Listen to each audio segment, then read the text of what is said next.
There we go. Okay. I'm just about good to go.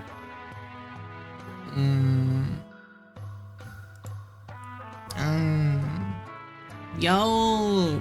Hey, how's everybody doing? Yo!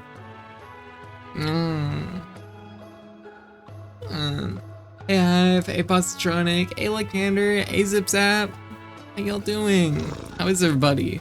Aw, thank you. Aw.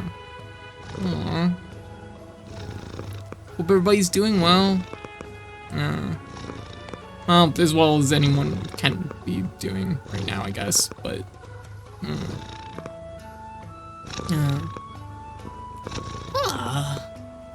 How's everyone doing? Yo, whoa! Paper kicking down the door. Yo! Hey, Paper, how you doing? Aww. How you doing? Let's see if I can just like go like this. There we go. It didn't work. There we go, I fixed it. Aw, thank you for the tier 3. How you doing? What's up? Hey, Mud Eater. What's up? Blam. Can't keep me out. Exactly. Oh my goodness. Aw. I guess I shouldn't. I guess, yeah. I'm up to no good. Hey, well, that's good. That's a good thing to do. Oh, I've been away for a week. It feels weird. It feels really weird being away that long. It's, there we go. Yeah, so I'm kind of like looking, there we go. Gotta calibrate my center. It's been a bit. Shoulder's been unhappy, but better today. I took tomorrow off work. Finished playing planned off day. First planned off day in more than a year. Oh, I see. Well, that's good though. It's good to take time off. Let's be real. Hey Zeno, what's up? Routine destroyed. Yeah, it kind of be like that sometimes, isn't it? Well, yeah. Like, I know I'm like popping in, I'm like, how's everyone doing? And it's like, yeah, everybody's probably feeling about the same way right now. It's been a tough couple days. But I'll probably get more into that like in a minute. Yeah. The priority is seeing how you all are doing right now. I have 35 days of vacation hours saved up. Oh, you gotta use them. Make sure you use them. By no good, I meant I spent an ungodly amount of time learning how to use this keyboard. Please help. Oh no. Is it like, do you think it's working out, or do you think it's like, it's just like, oh god, this is taking a lot out of me? I've been there. Oh. Adrax, what's up? But yeah, I've been away for a week.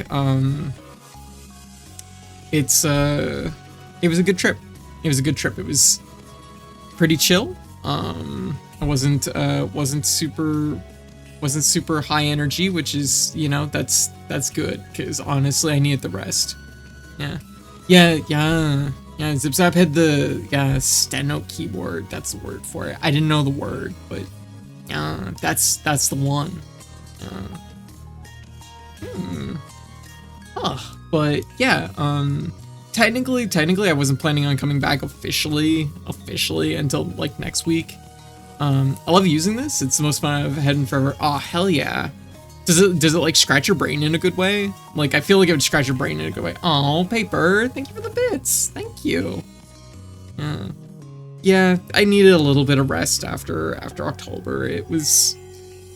October is always like my most intense month, so it takes it out of me a little bit.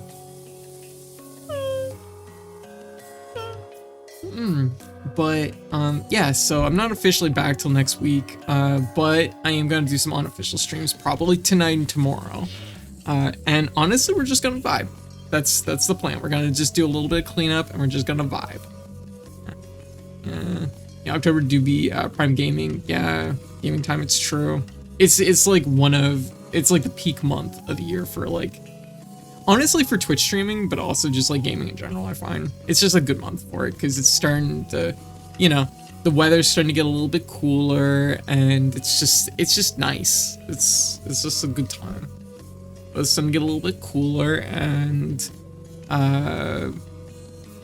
there's lots of cool games out, and you also have spooky games that you can dig into, so it's just nice. Hey Vedalina, how you doing? I do have just a little bit of a headache right now, which like, it's like, wah. But it's fine.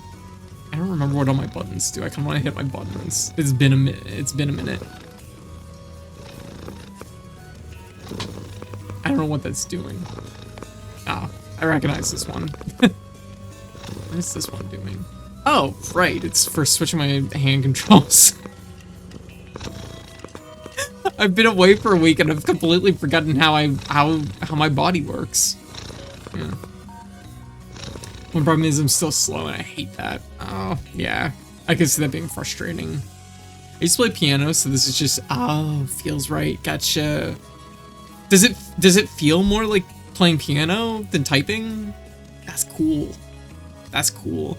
Actually, speaking of that's cool, I added a new stream. I added a new section to the Discord because, you know what, our Discord's kind of had like a little bit of like an empty spot, which is I added a new section to the memes channel, which, I mean, yeah. Which is that's cool. And that's just a spot where you can just post cool things. It's like, yeah, that's a cool thing. I want to post that somewhere. And whether it's like art or, oh, it's behind the thing. Oh, it was only one layer down. Can I do it in time? Oh my goodness, that's cool. That's right. Perfect clickbait. So if it's like just a cool artist that you like, or just like a cool video of something, or whatever. Hey Ramses, how you doing? How's this going? Like cool video of something, like a science thing or whatever. Like, you know, just anything that's interesting. Oh, we got a gacha roll. Yeah. Anything that's like interesting that catches a person's eye that doesn't necessarily fit like in general, but it might fit like somewhere else. I never joined your Discord. Yeah, no, here you go. Hop on in. Yeah. Yeah. Yeah. Yeah.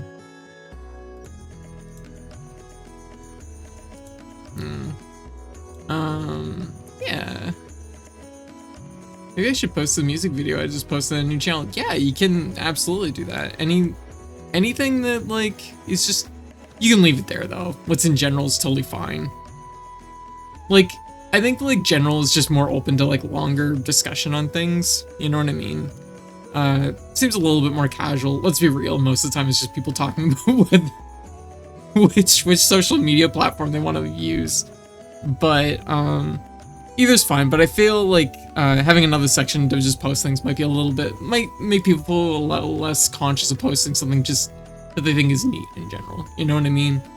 Where it's like, hey, I like this cool artist. I want to post something. Yeah. Hold on. Oh my god, Pods is charming. No. Wow. So anyways, this is a new channel to check out, and honestly, let's be real, I think we could all use a little bit of a distraction right now. What do we got? What's it gonna be? Fill it with Keed. You can fill it with Keed. Keed's cool. Hey Keed, how you doing? What you up to? Yeah. Yeah. Only today I learned that Muse did a song called "You Make Me Feel Like It's Halloween." Oh, Halloween song.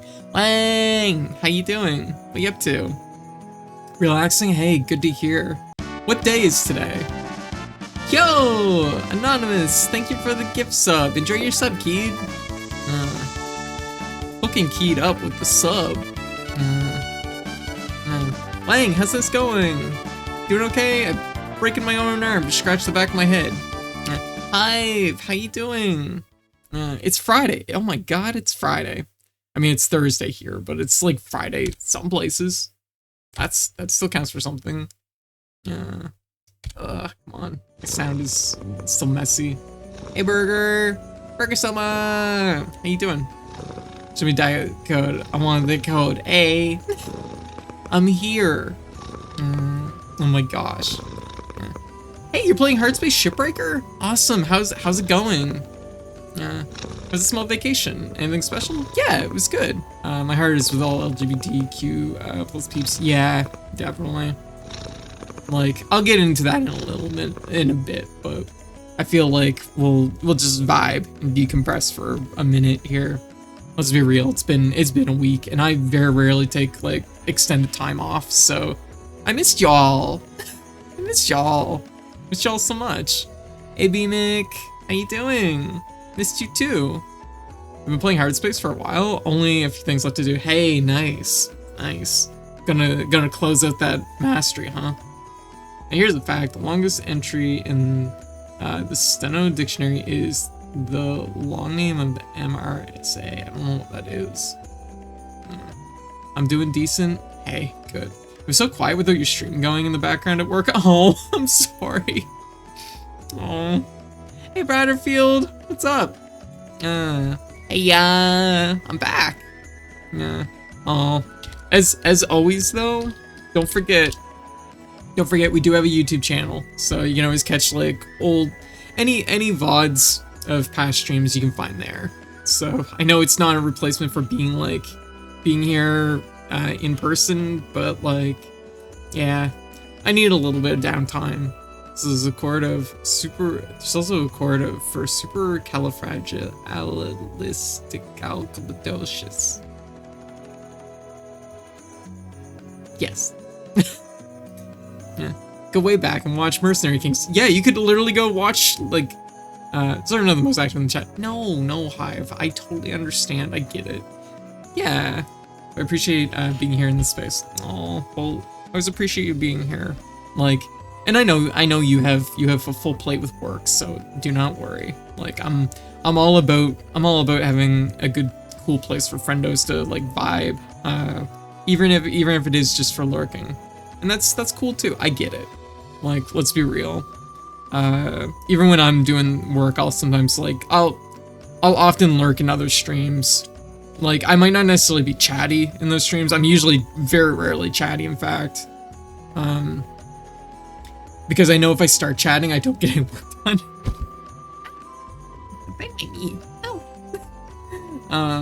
Yeah. It's funny, long word. I've carbon dated myself knowing it. Oh. Yeah, supercalifragilisticexpialidocious. I can't get the rest of it. Alibadocious. That's from, Mary Poppins, isn't it? Yeah, it's Mary Poppins. Yeah, I was about to say. I know what the word's from. You beat me to it, Keeb. Yeah, no, I know it. Mary Poppins, y'all! I know, right?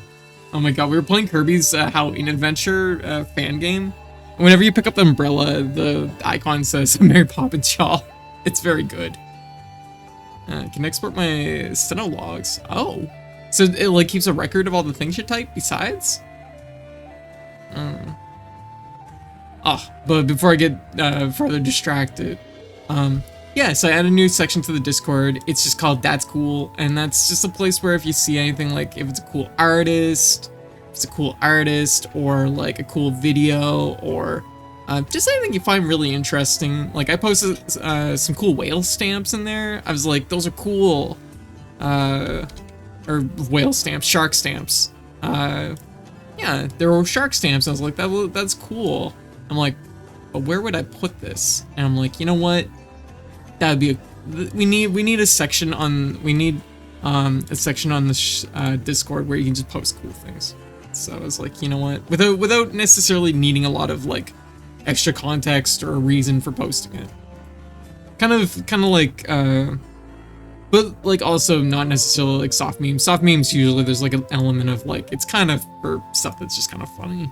Not necessarily, I mean, we used to have a memes channel, but then it had to become soft memes because people were posting memes that were like way too heavy, and honestly, there was some fucked up stuff that got posted. It's like, that's not good. Yeah. But soft meme, apparently putting the word soft in front of it actually fixed that channel like immensely. Like everybody was just like, oh yeah, no, like, just like soft memes. It makes sense. This channel had to be contained as it was full. Yeah, it was a full cognito hazard. It was cognito hazard. Retro, how you doing? How's things been? Ah, damn, Sega is reviving Virtual Fighter. What? But Tekken is already long since evolved past it. Oh yeah, no. But I mean, Virtual Fighter scratches a different itch. Is there a new Virtual Fighter that got announced? Didn't see this. Yeah. Keep them soft. No Mike's hard memes here. It's true. Oh my god.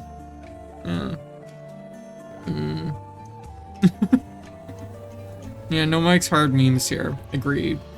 Because honestly, I feel like... Well, honestly, I'm just shocked that it worked. I was just like...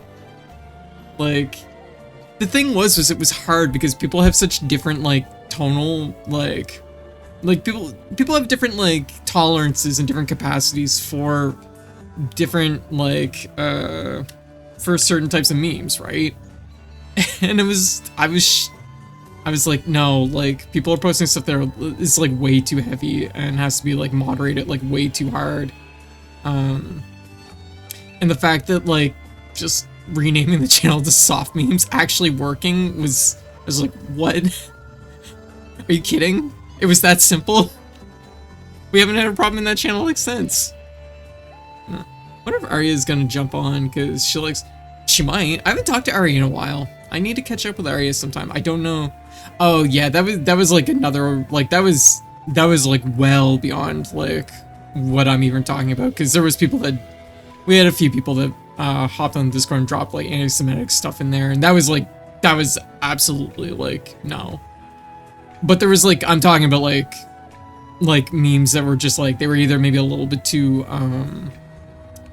just like, honestly, sometimes it's just the tone. It's just like too much of a downer, or it's too much of like, the content it's like making a meme about is like, yeah, too dank, too edgy. Exactly, Vlader. So it looks like Sega is delisting a bunch of their games. I saw that. I didn't look too closely at it. White was like, "Oh my god, I need the Sega Gen. I need all the Mega Drive games on Steam." And I'm like, oh, okay. I like sporting notes because it looks like old steno type paper. Okay, you didn't say that. Okay, you didn't say it, but you were like, maybe I need these, and I was like, maybe you do. So, yeah. I didn't see it. I didn't see the Virtual On announcement. Can you link me? I know they did a online. They did Virtual Fighter. Did I say Virtual On? I meant Virtual Fighter. They did a Virtual Fighter game on the PS4 like a while back, which I did check out. And I'm not really crazy with Virtual Fighter. It's not really my thing, and that was like my first time really playing it. So it was like very new to me, but what I did play was pretty cool. But it's like way beyond what I would be good at. As far as like Virtual Fighter versus like Tekken, I think they're scratching different itches at this point. Like, it's true, like Tekken has kind of evolved well beyond Virtual Fighter, but like what Virtual Fighter is like different than what Tekken is now. You know what I mean? They might have had the same like starting place, but they've definitely evolved in different directions. Virtual Fighter is like way more, it's way less button heavy, I find. I was playing Elf Flame. I've got the advantage, you've got nothing. Oh my gosh. My buddy would drop batches from Facebook, file name, calls of the source. Some are finding, most are recycled, some are, yeah, see, that's totally, exactly, yeah. Virtual Fighter, more technical. like that's like the thing is like Tekken is very like I think Virtual Fighter has like this like I don't want to say simplistic element, but it's like a 3-button fighter versus like what Tekken is, but it's like there's like this kind of, how to put it, like things get like, I don't know. Yeah, like you could be decent at Tekken but be bad at Virtual Fighter, because I think Virtual Fighter has like a much stronger RPS to it, which means that like there's like a lot, like you get into mind games a lot sooner in Virtual Fighter, and if you're really good at that, you're gonna like thrive. But like if you're more like the Tekken on like, I guess like the fighting game, like as weird as it is to say, on the fighting game like evolutionary tree, it definitely started off in the same place as like Virtual Fighter, but it's like also like its lineage almost puts it almost a little bit closer to like anime fighters to a degree, because like there is like long strings in that game, and it is about the mix. It is about the putting them in the like fucking blender. Like aw, very cute paper.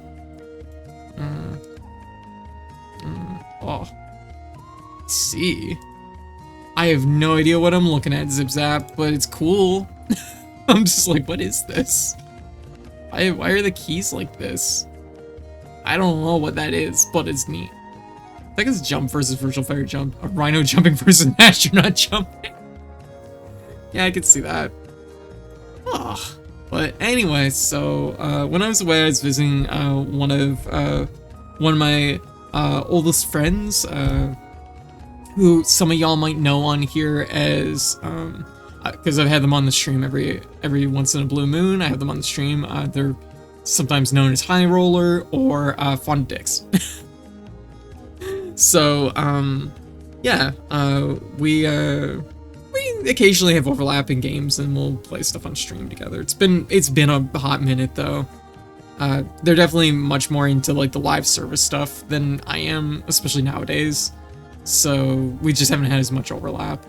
But probably sometime like next week, Dead by Daylight is adding its 2v8 mode, and which lets 2 killers team up against 8 survivors, and apparently it's pretty cool. And so me and Fonda might check that out. So sounds like it might be a fun time. Oh yeah, Sega confirms Virtual Fighter development. Thank you, Hive.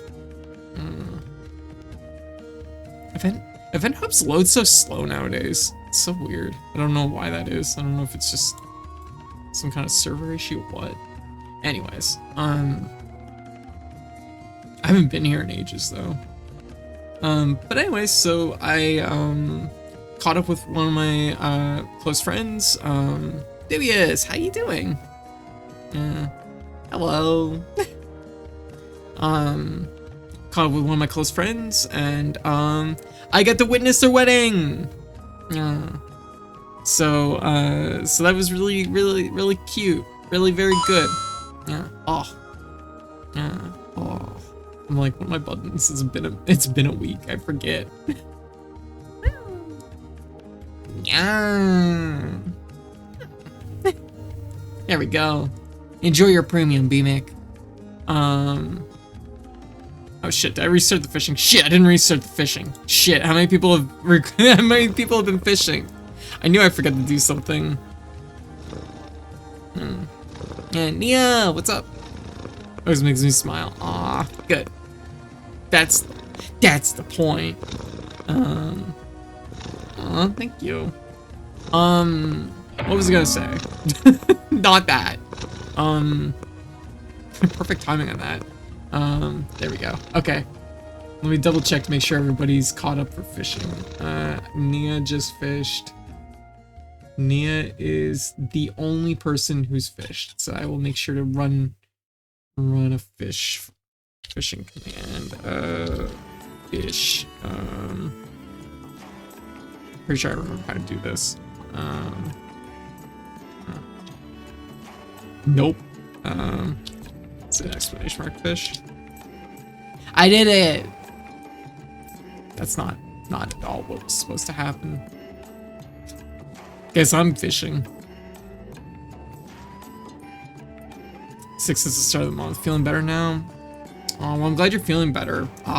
You know what, man? Back in 2019, I got sick and it was coincidentally also October. It took me the whole month to recover. It fucking sucks. So you take it easy, okay? Because I know, like, even a month later, like, it took a long time for my energy to recover. Atsumi, what's up? How's things been? Hey, okay, I gotta figure out how to get your fish fished. So it's fish.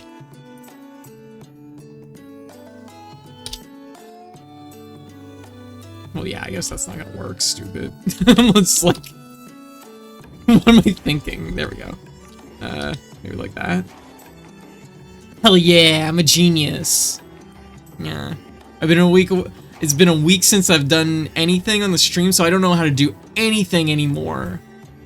But I figured it out. There's some brain cells in there that like bump together, and I made that thought. I saw a clip the other that inspired that we should redeem the other day. It was pretty funny. Oh, was it the Exoprimals clip?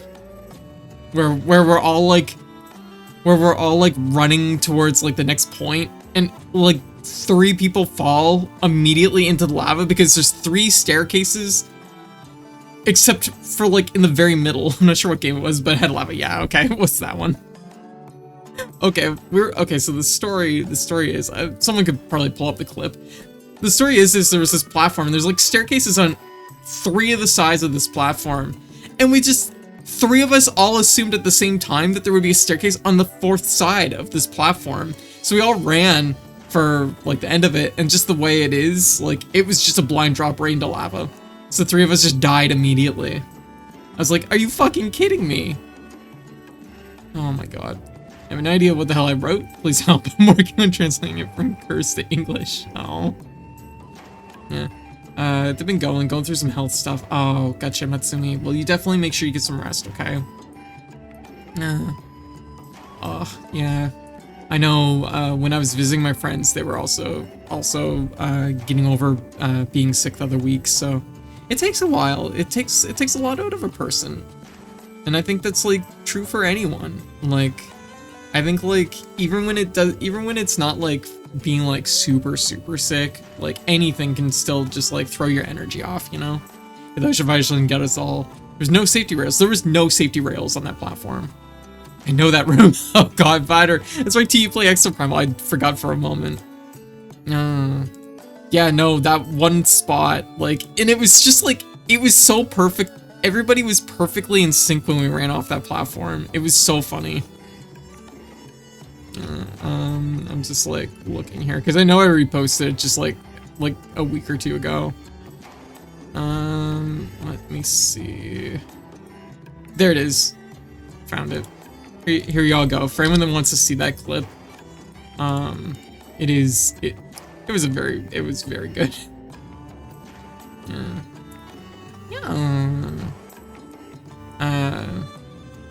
But yeah, so yeah, when I first arrived, my good friend, Fonda, turns to me and says, hey, it's literally like this to me. Hey, you want to witness something? I'm just like, you mean like a murder? Like, whoa, shit, I've jumped fields here. Ah! That's in a minute. There we go. You mean like a murder? Like, what the hell are you talking about? And yeah, no, they no. They were like, no, we're getting married today. Your first thought is murder? I mean, like, when someone says you're gonna witness something, it's like, I don't know, like, that was the first thing my brain jumped to. I wasn't thinking about a wedding, so I was, yeah, we went upstairs and, him him and his partner got married, and it was super cute. It was so good. Oh my god, it was such a good, just like, it was just like, you know, just a little tiny, like, everybody sat down at the table, and it was just a really cute wedding. It was very good. Like, it was mostly just like doing out the paperwork, but it was just like a Halloween wedding, so that's awesome. And just all the decorations and the cake and everything. And then later on, everyone else came over because, of course, it was like during the middle of the day. So it was really sweet. And then pretty much after that, we honestly just took it easy and watched movies. Yeah, that cake, right? Yeah, that was a thick cake. I only had like a small piece because I was like, oh, this looks like intense.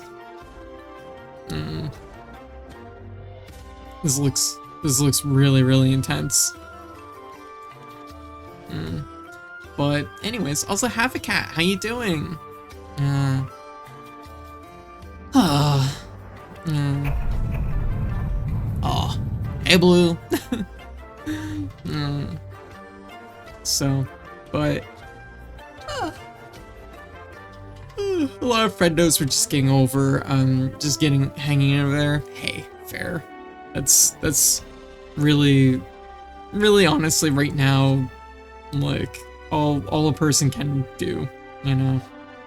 So it's like, I think the thing is, and I guess I'll get into it more full in a minute, of course, but it's just like pacing yourself, and just like take your time with things, you know. But yeah, so we watched a lot of movies. I watched the first two Saw movies, which I've never actually seen them before. I've never seen any of the Saw movies before because I was always just like, I don't know if I want to watch these. Like, it's a funny thing because I like horror movies. But like, just the dread that Saw always kind of invoked, like from like everything I saw for the trailers, just was immediately just like, I don't know if I want to like watch this, because it's just like, yeah, Saw 1 and 2 are fine. You don't necessarily need to watch anything beyond that. That was pretty much like Fonda's like assessment too. I think 3 was also on the card, but we had watched 2 that day, and I was like feeling a little bit like tapped out. The first one was really different when it came out, yeah.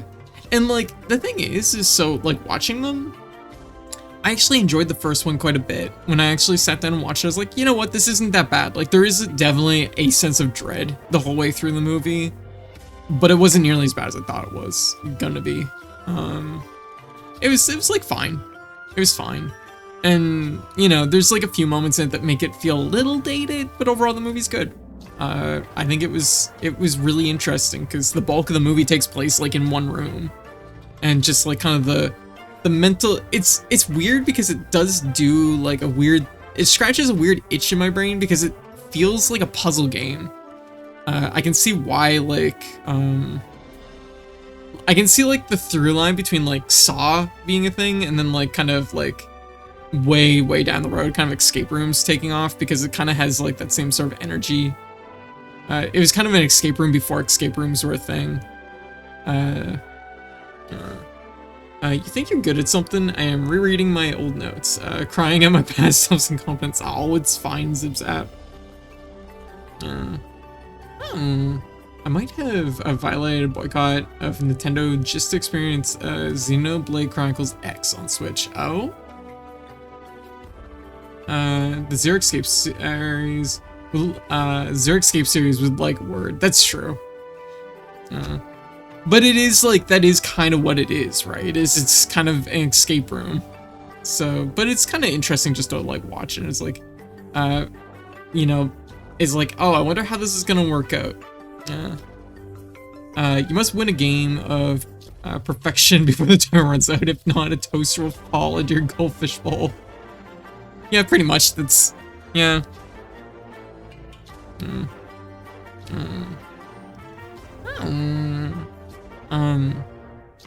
But so yeah, the first movie was fine.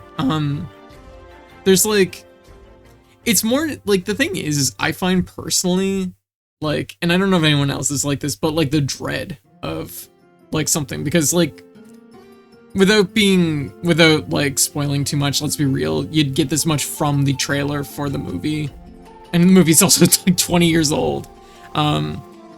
Like the two like main characters are basically stuck in a room. They're handcuffed to like pipes, and they are basically kind of trying to figure out the room, solve the puzzles or whatever. But like, there's like, basically they're given like hacksaws. The hacksaws won't cut the chains, but like, the idea is that it's like, are you willing to cut off your own foot to get out of this situation? And like that, like just the dread that like invokes over a long time would like run me down mentally, because it's like, oh, that's fucked up. That's gonna be so fucked up. It's gonna be so fucked up. That's gonna be like so bad. And that's like what my brain does for like the length of the movie, right? And that's why I didn't want to watch it, because of just like, it's more my own brain doing it, because when it actually got to like kind of that point, I won't say what happened, but it wasn't like as bad as I thought it was going to be. Like, it was like nowhere near as like, yeah. Did you see the Nintendo Music app that came out? I did. I forget if that was like right after I left or right before I left. I don't know much about it. I don't know if I have access to it or not. I haven't like looked too much at it. I like Cube more than Saw. Cube. I don't think I've seen it. I'm like, what movie have I seen? I might have seen is it? No, maybe I did see, no, I did see Cube. Oh yeah. That's kind of like Saw 2. You're right. Huh. That makes sense. You know what? Never put those two together, but yeah. Ashley, how you doing? So anyways, that was my experience with the first Saw movie. I liked it. I liked it in the end. I thought it was pretty good. Then we watched the second one. I think the intent was we were gonna watch the first three, but I kind of tapped out after the second one. I think we were actually both tired after the second one. I didn't like the second one as much. I think they spread the concept kind of didn't I don't know. It didn't feel like as gelled. Like, it didn't feel as like tight. I guess that's actually probably the best way to put it, is it doesn't feel as tight because like the movie's more spread out. It's less focused. Also, like, I think like there's a big thing.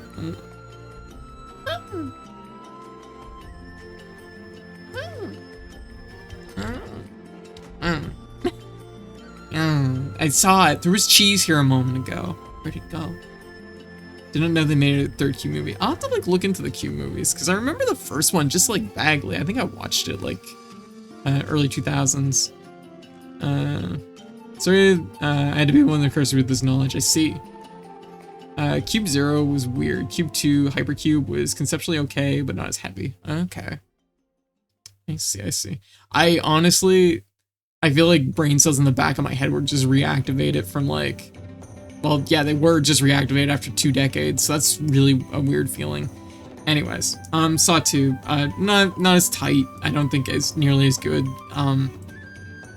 I found the cast of characters really, really unlikable, so, like,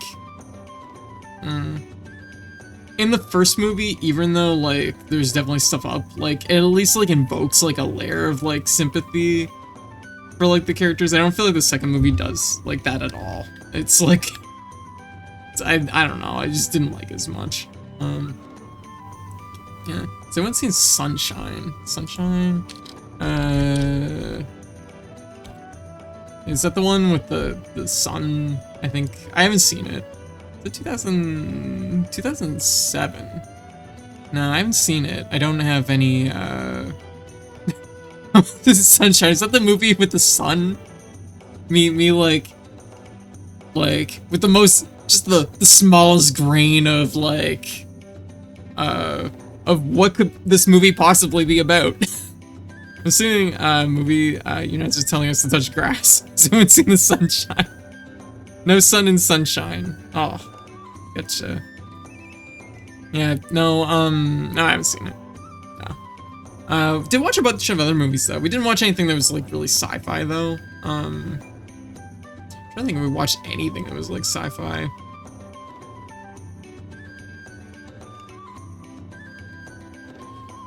No, not really. Yo, Panda! Aw, thank you for the sub. Yo! Meowdy, how you doing? How's this going? I'm sorry we didn't get to hang out more while I was visiting. How you doing? But yeah, no, the movies we were like, yeah, no worries. Like I get it. Everybody has like their schedules, and you got a full plate, so I get it. We'll catch up some other time. Yeah, no, the trip was good though overall. I'm trying to think of what other movies we watched. We watched a lot of just like kind of older movies that were like, just like a lot of just like kind of like B movies, which honestly there were some good ones in there. I mean, all of them were interesting to watch. All of them were interesting. All of them were interesting, even if some of them weren't necessarily great movies. So we watched the B movie. No. Oh my god, I don't think Fonda would ever watch that. I don't know, maybe. No, probably not. That's like, I mean, it's definitely not his vibe, but you know. Oh my goodness. Oh, thank you again, Panda. Thank you again for the sub.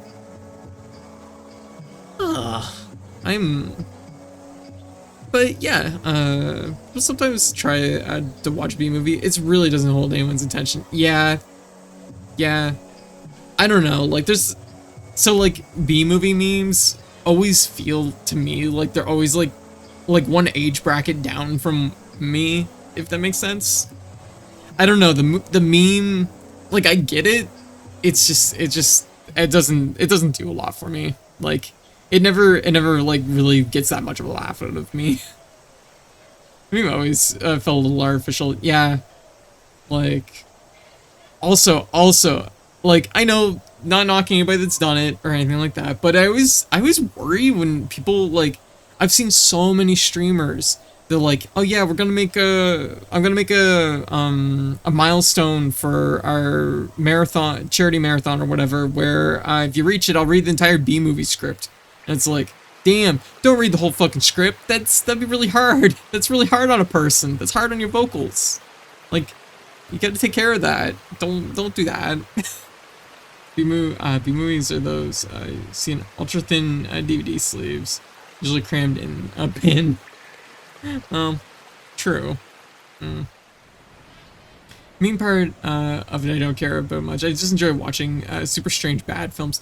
I mean, like that's the thing. We were talking about this at a certain point where it's like sometimes watching like it's more interesting to watch like a bad movie than like a middling movie, because like, you know, it's one thing to watch a good movie, it's another thing to like watch a bad movie. But like if something's just like right in the middle, like if it's right in the middle of those two things, sometimes it's just less good. Like a bad movie you can still enjoy, because at least like if it's bad and interesting, then you know it's something you can like either like watch or like yeah, bad movies at least have things to yeah, you have things to say about them, right? Yeah. Hey Chibi, how you doing? Yeah, how was your trip? It was good. It was really good to get some downtime. I got lots of rest. I was just saying I was watching a bunch of movies. I haven't talked about it on Blue Sky yet, what movies I watched. I actually watched the first two Saw movies for the first time. I've never seen them before. I know like when the first one came out, I think it was also like, this is also like kind of a through line, is like I was always like around like the time that movie came out, I was still in like this age range where I was like, like blood made me feel like bleh. So I was like, eh. So I was like, I didn't have like any like built up like tolerance for it, so it was always just like, eh. I think like the first thing I actually like engaged with that had any amount of like blood, which is really funny, is actually the very first Resident Evil game, but like the remake on GameCube. And that was like, I remember at the time being like, I wasn't sure if I would like it because I was just like, I don't know if I can handle this. So, but it's like I was saying, Saw was something that I avoided because I just felt like the trailer just invokes such dread because I'm like, oh no. Like, I didn't want to sit there through a movie and like dwell on the fact that it's like, are they gonna have to cut their foot off? That sounds awful. Like, that's like a bigger part of it than the violence. That was the thing that bothered me. I was like, I just don't know if I can sit there like through something like that for like that long of a period of time. There's another movie that I felt the same way. Ashley, thank you. Where it's not even that it's like the violence or what's happening, it's just the dread it invokes for such a long period of time. But like I said, Saw 1, I really liked. I thought it was a really good movie, and you can tell that it's like, you can see why it sparks so many movies and why there's so many like kind of copycat like style. I shouldn't say copycat, but like, you know what I mean, like movies that it kind of sparked a little bit of a genre. Like, you can totally understand why watching it. I'm just thinking what the original Halloween is great at building up a sense of dread. It does. But like, I think like the thing is, like, Halloween builds up dread, but you don't have like the end result of that dread. Like Saw 1, like they set you up because they're like, oh my goodness, we got a hacksaw, and of course like they're like sawing away and it's not cutting the chains, and they're like, oh no, they want us to saw through our own feet. And it's like, oh, that's like, they do that like relatively early in the movie, right? So like, then you're sitting there dwelling on it. Whereas Halloween is absolutely a masterpiece, but it's just like, the dread is just like, oh no, like, Michael's around. So it's just like,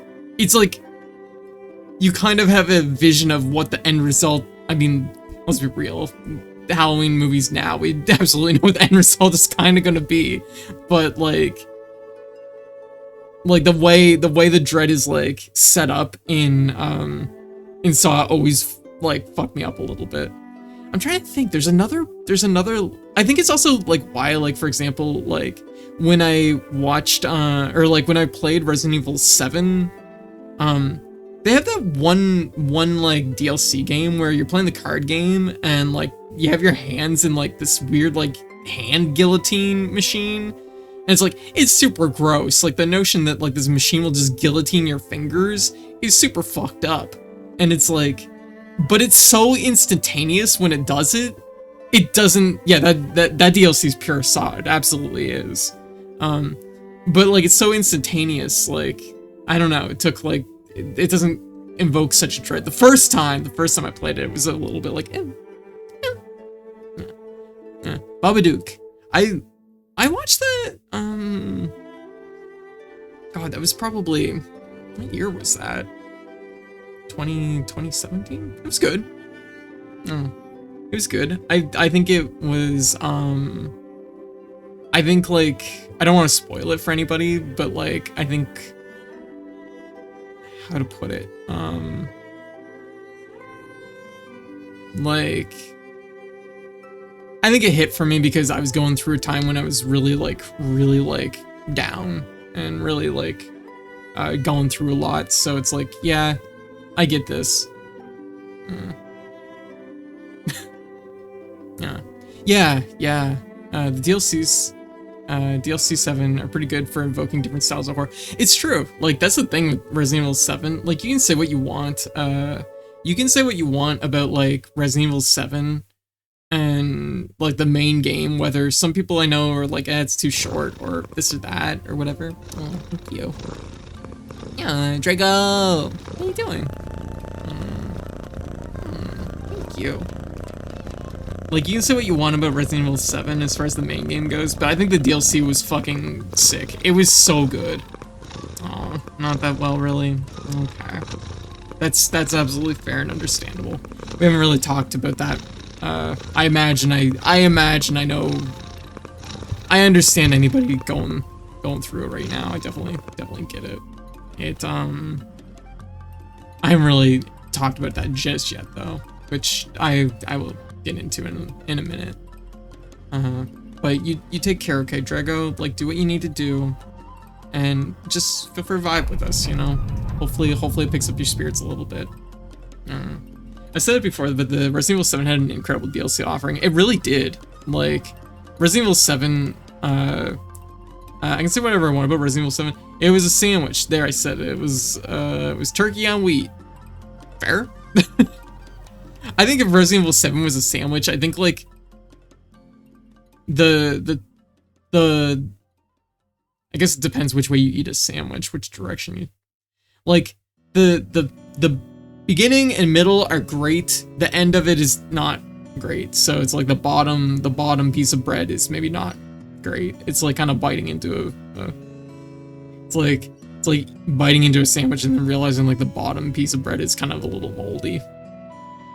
It's like just a little, like, don't eat mold. Just to stress. Mold, you say. Also, yeah, wink, wonk. I've seen The Way the Family Cooks. Do not eat mold. Yeah, don't eat mold. Yeah, Lilith, how you doing?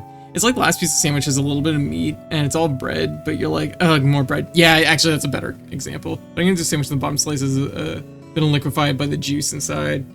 Yeah, that's also a good comparison. Okay, better than mold. You know what? Like, that's the thing. Is if I bit into a sandwich and the bottom slice was moldy, that would ruin the sandwich for me. This didn't ruin the sandwich, so that's not a good comparison. It's just like biting into the bottom of it and just being like, ow. Like, the bottom piece of bread just... It's either been, like, juiced up by whatever, it's been liquefied by whatever juices were in the sandwich, or just, yeah. Or you're just like, ugh. Maybe it's, like, extra thick, or... I don't know. This is a weird comparison we're trying to make here. I don't know how to follow... Don't know how to follow through on this comparison. Ow. There was a movie I was gonna bring up, though, that I was like... It filled me with such dread the entire time that, like... And then when it actually got to the thing that it was, like, setting up, it wasn't actually that bad. Was it? But even, like, what it was setting up wasn't that bad. Actually, you know what a really good example of that is if, you know, feel however you want about the movie itself, Prometheus, the medical bed scene fucks me up. Like, that actually fucks me up really bad, because it's just, like, the initial setup of that scene is just, like, it's just, like, it's so, like, in my head that it's, like, don't like this. No longer feel bad for adding to squad jail. That's good, I guess. Holy shit, there was a thing rolled. What was rolled? I remember I rolled it, and then I don't think I actually activated it. I think I looked right at it and then, like, got distracted. So we have 2 rolls. Okay. We're re-rolling your item. We're re-rolling your item paper. I think I got distracted by something. I'm so bad at what I do. Okay. What are you gonna get, Lilith? Let's get your roll out first. Oh, it's a bumper. It's a spring.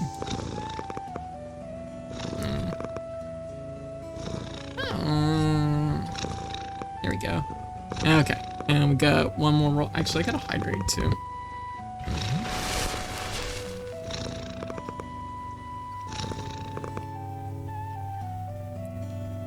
Yeah. I like that Prometheus and Alien Covenant are 2 movies that had great android performances. One fantastic body horror sequence in one fantastic body horror sequence in a medical facility. Aw. Yeah, I haven't seen Alien Covenant.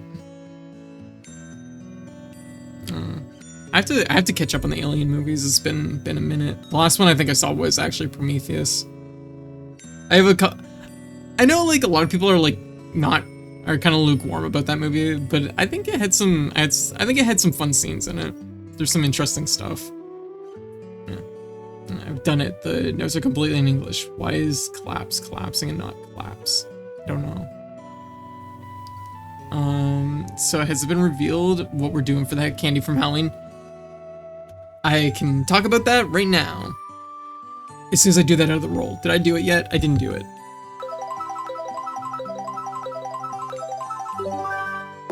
A pirate hat. Pirate hat. Huh. What am I looking for? There we go. completely covered the bumper. Whether I like Covenant more than Alien Romulus. My feelings are Covenant is I do not like Covenant. Okay. Oh, I think I know which one Covenant is because I know my friends went to it and they were all like, eh. I don't think. They were like kind of just like so on it. So yeah, I think I know a little bit about that movie. Okay, so yeah. Yeah. Also, Max, hi, how you doing? If I didn't say hi, yeah. Where was it here? Yeah. So has it been revealed what we're doing with the Halloween candy? Okay. So what we're gonna do? Y'all, at the very end of the last stream on Halloween night, you raised exactly 1,000 candy, which is fucking sick. Y'all did. That was wild. So what I was gonna do, and I wasn't sure if I should like reveal this part before or after, and it ended up just being the month flew by so fast I didn't get to reveal it at all until the very end of until like the very last stream, which was that for every 300 candy raised, I was gonna basically do we're gonna do a viewer choice horror game. So what I'm gonna do is I haven't set it up yet because I just got back yesterday, and let's be real, yesterday was a fucking thing. So, I didn't get around to setting it up yet, but basically, if you're on the Discord, you're gonna be able to vote. You're gonna be able to vote on, several different horror games, and, we're gonna play them. I'm gonna have some games in the mix there that I probably typically wouldn't play, or rather, I don't have any immediate plans to play, I should say. So a good example is I've never played the Silent Hill series. I'm gonna put a Silent Hill game in there. Well, the first Silent Hill game, just to clarify, because I know that's kind of important which one. So like, I'm gonna have I'm gonna pick out some good horror games to throw in there, and y'all can vote on them, and we'll do a Halloween overtime extension to play some of these games. Time for Silent Hill 4, The Room. I mean, we're gonna be picking up three of them, so there's always a possibility we could do Silent Hill 1, 2, and 3. Which would line me up for the 4th one. But that's gonna be starting next week probably, so just to give myself a little bit of time to set it up and pick out and vet some games. Alien movie can work without Sigourney Weaver. Alien Romulus pretends to be that movie for 30 minutes before then deciding to be an officially sanctioned fanfiction that is preoccupied with fan service instead of being a cool thing of its own. Oh, gotcha. The Room is great. I don't know a lot about The Room, but I've played a few things that reference it, so I have a feeling I know what that is like. Yeah. 1, remake of 2, 3, just for the jarring visuals. Yeah, we're talking about Silent Hill 4. I've never played any of the Silent Hill games. But we're gonna be voting on games to play, so that could change. I love The Room, but it has a pretty bad flaw, I see. Though I generally think the story and thematically it was the best Silent Hill. Okay. Interesting. I don't like, I know a little bit about it, but not a lot. But yeah. I mean, that's maybe a series we're done talking about Mold because the game. Oh yeah, no worries, Chibi. Yeah, sorry, I'm done talking about Mold. I don't know why. It wasn't even relevant to anything we were like really talking about. I got like focused on sandwiches for some reason. Really love Silent Hill Downpour. Ah, gotcha. Yeah, like I know nothing about the Silent Hill series other than like a couple small things. So like, I don't know much about the first game. I know maybe a little bit about the second game. And, I know a little bit about The Room. I didn't know nothing about 3. I sometimes forget 3 exists because, nobody ever talks about it. Yeah. It's over. It's over. No, don't be grossing people out. Yeah. But anyways, I love hearing your thoughts on Silent Hill series if you play them. Well, like I said, I am going to be doing a vote probably starting next week, and we're gonna pick out some horror games to play. Wow, it's kind of interesting because I can tell already that like people have a lot of opinions on this. Like, I apologize for derailing. The stream was sandwich non-secular. Hey, no worries. I mean, I started it. Yeah. I also, yeah. So yeah, we're gonna be doing that. Do you like penicillin on your pizza? Actually, interesting thing. I'm completely immune to penicillin. I don't know why I brought that up, like other than that you mentioned it, but my Code Dad, who this might be the first time I've ever mentioned Code Dad on stream. Code Dad's super allergic to penicillin, and it does nothing for me. Penicillin just does not work on me at all. So, yeah. Cool. Yeah. I'm immune to mushroom damage. Oh, yeah, no, it's not great. There's a lot of, like, alternatives to penicillin at this point, though, which do work. So, do not play Silent Hill Remake, please. I have no immediate... I would be playing the original games probably first, because Silent Hill 2 Remake 1 just came out, so it's like $100. 2, I have some feelings about, like, the team that worked on it, so I have to, like, sort those feelings out. Yeah. Probably at the expense of being a good Silent Hill 2. I see. Yeah. I've heard a lot of opinions about it, too. I know a lot of people really like it. A lot of people have played it. You know, and really enjoyed it. But also, like, I know why people would be uncomfortable with it. Apparently I had a bad reaction to penicillin once and they had to then assumed I had an allergy. Oh, gotcha. But I had penicillin again at the hospital a while back and didn't have any reaction. Oh, weird. Yeah. I mean, medicine can be like that. Yeah. There's some alternatives, but it's a bit rough on the body, usually, but in an emergency, well, you do emergency things. Yeah. Yeah, because I know, I forget what the alternative is that I typically take, but it works really, really, really well on me, so it's like, I haven't had too much problems on that front, fortunately. So people assume that they have allergies because amoxicillin reactions as kids, which doesn't last into adulthood. Well, Code Dad puffed up like a balloon when he was in his 20s, so I think he's pretty allergic to it. We do have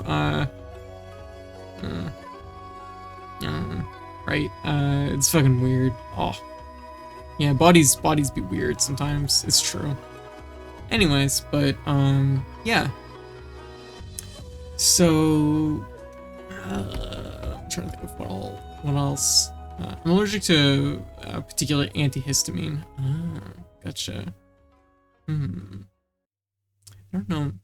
I was actually wondering about that the other day because I was like, so Code Mom was she's taking a like she is taking like a sinus spray for something, and I was thinking at the time when we were first like doing it and like getting it like ready for her to take it the first time, I'm like, what would you do if you have an allergic reaction to something that like, I don't know why I'm thinking about like, I know like yeah, imagine being allergic to anti-allergy stuff. Yeah, I was like, taking this makes it easier for you to breathe, has more difficulty breathing. Oh god. Oh, yeah, that's not good. That would also be scary. Yeah, but I was thinking at the time when she was taking it, it's like, I don't know what you do if you have an allergic reaction to like this, because that would be bad. That would be a bad time. Like,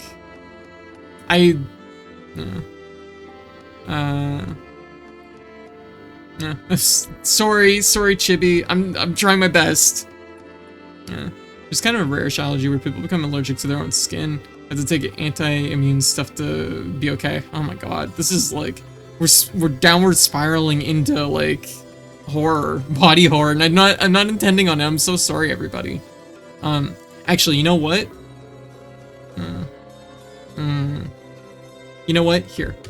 Once again, where we have more people in the chat right now, I just want to mention this because I know that having good distractions over the next little while is probably a good idea. Especially if you suddenly have a skin allergy, I suppose. I added a new thing to the Discord because I was like, you know what? We need this on the Discord right now. I added a thing under soft memes. So there's now a section called That's Cool, and basically you post whatever you want as far as if it's just like a cool thing that you saw. So like I saw these like shark stamps and I was like, that's cool. And I was like, I don't know where to share them though, but I wanted to be able to share them with people. So I'm like, yeah, look at those. Those are really cool.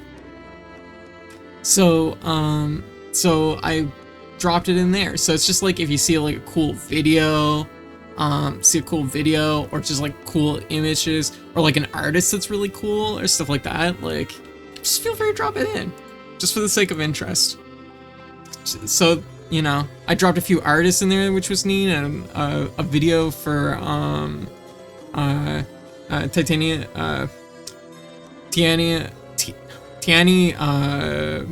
next game, the creator of Unsight.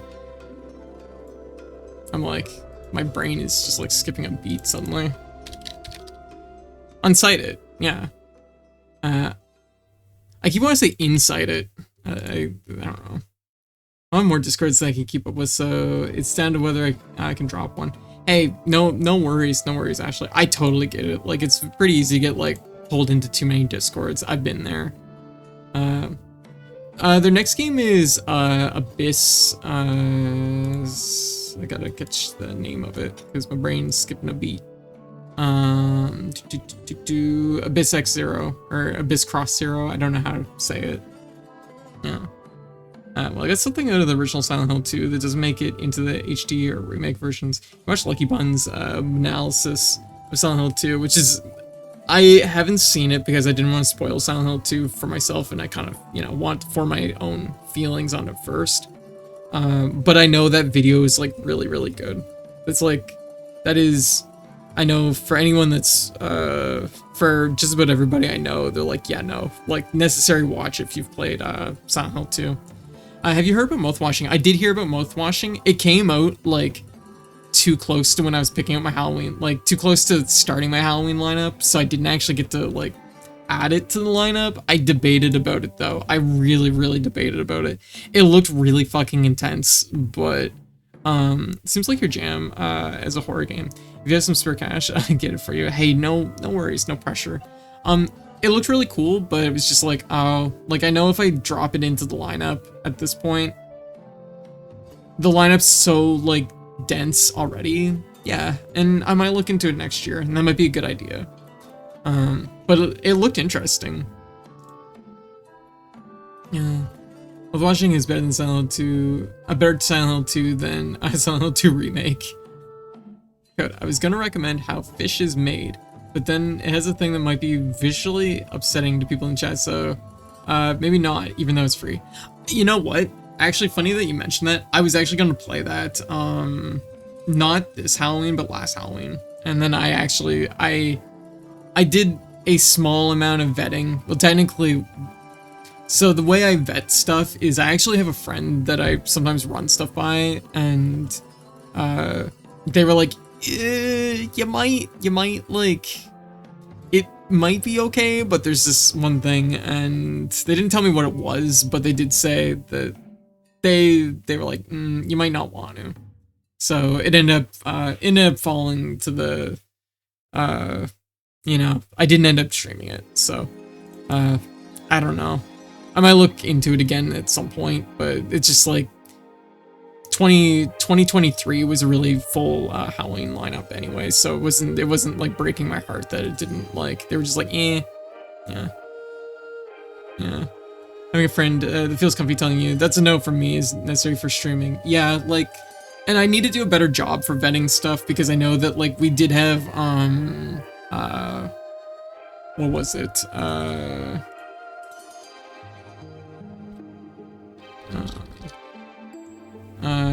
What is it? What was it called?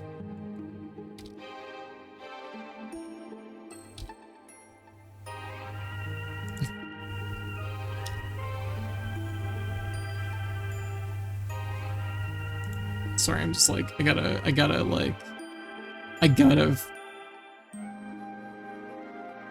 Voices of the Void. Voices of the Void. I felt kind of bad because we were gonna start it, and then I like played like 10 minutes of it. I was like, this game is unplayable. It's really like, I'm sure it's a good game, but it is like way too dense. So happy you found new Ghostbusters 2. The game is so freaking cute. It really is. I was shocked. It's a really cute little game. I really liked it. Yeah. I found out the sequel is also in the Steam version, and it has a model on it that very much looks like something from Oathwashing. So I want to do a triple feature sometime. Oh, I see. Yeah, Voice of the Void is too hard. I'm not afraid to say it. The game's too hard for me. It's like 7 key presses to like drop an item. I'm like, ugh. Actually, it's like 7 key presses to just like pick up an item. I'm just shocked. Yeah. Like the game looks really cool. Like I think like the concept is really cool, but it's like it really needs like a once over with its like control scheme for me to be able to play it. It's like way too many keys for like too many things that just feel like it should be like, why can't I just click the thing and pick it up? Like I get where there's like sometimes a tactile feel about something. Like I know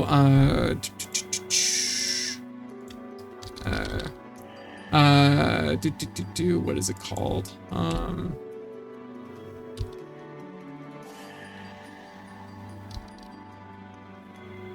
Man, I'm having such a brain thing with I'm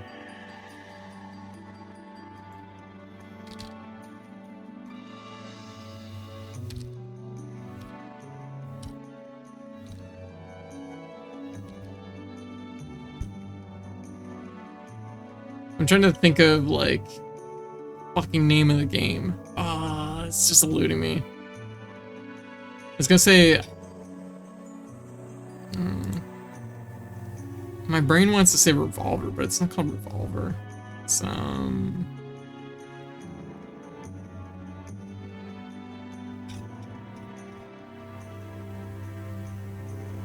don't remember.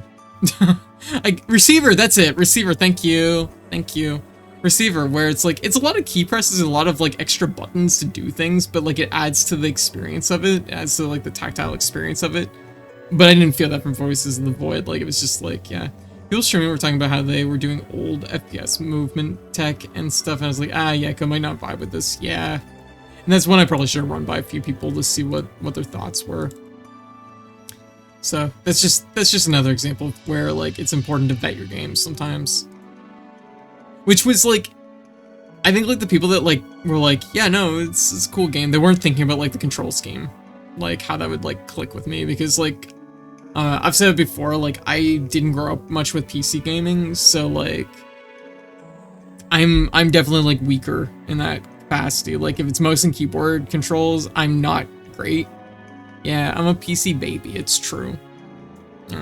Actually, I'm more of a console baby, but like PC is still like, I don't want to say it's new to me, but it's just like, I don't have like the innate like speed built up on it. I've gotten better. I've gotten better actually, even within like my last couple of years of streaming. I've gotten a lot better with PC. But like it's still like a little bit less comfy.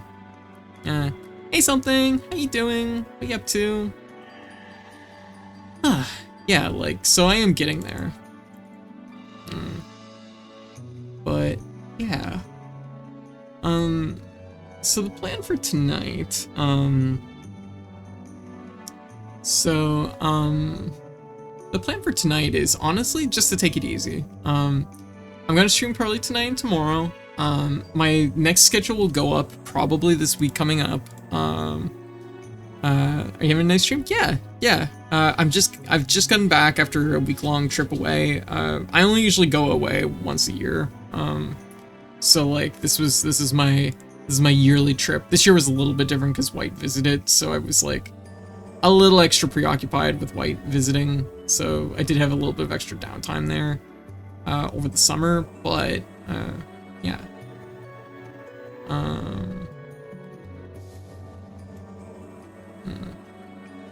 Been good. Hey Shiggity, how you doing? So yeah, we're just gonna take it easy tonight. It's a heavy thing to like engage with, but I am like I know that like the last couple days have been really stressful for people. Of course the US election, you know, and all, so it is something that like I get where like people are gonna need like chill out spaces and spaces where they can just vibe and, you know, feel okay. And hopefully, you know, elevates their mood. So that's part of the reason why I also wanted to hop back in a little extra quick. I know it's a scary time.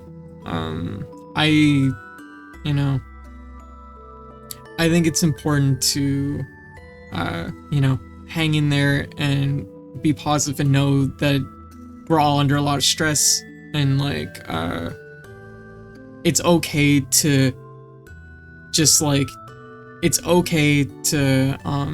decompress when you can, you know. And if you feel like overwhelmed or extra, you know, you just like like, you know, like it's something like I get it. It's something having a place, and I think streamers are like really important for this. It's kind of our thing. Is it's important to have those spaces where you can feel safe and feel like you can just like relax for a little bit. So, you know, prospective for more years. I know of the orange dumpling. Yeah, exactly, PM. It's not great. Today was a time for healing. Board game night at Trans Library went well. Hey! Oh, what board games did you play? I didn't play any board games while I was out. You know what?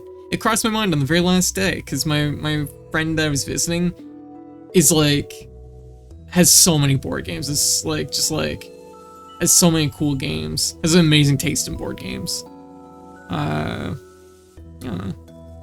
On the 14th, Epic Games is giving out Castlevania. What? They're giving out Castlevania Anniversary Collection? That's sick. I'm gonna have to grab that. I'm gonna have to make a note of that. I'm just gonna copy that message. Thank you, something. Thank you for the heads up on that. Thank you. I was surprised by that. I even asked about it. Yeah, I think a little bit of it was like the pacing of it. I mean, so the day everybody was visiting, which was on the wedding day, it was a wedding. So it was like, I think everybody was extra drained. It was also a work night, so people couldn't stay real long. So we didn't end up getting into board games that night. And then like the next few nights, it was just usually me and him. So we weren't really, it was just two people. And it's, let's be real, most board games you kind of need three. Three is usually like a good like nice number for most board games. Honestly, even board games that support like 4 or 5 people, I find usually 3 is like the best number. But also like a lot of two-player board games feel very head-to-head, and I don't think they want to do that. Yeah, I had a really good time. I watched lots of movies and just got to decompress, which was really nice. Dixit. Hey, I've played Dixit. Hey, Mysterium. Oh, I've played all these games. Dixit, Mysterium, and Codenames. Yeah.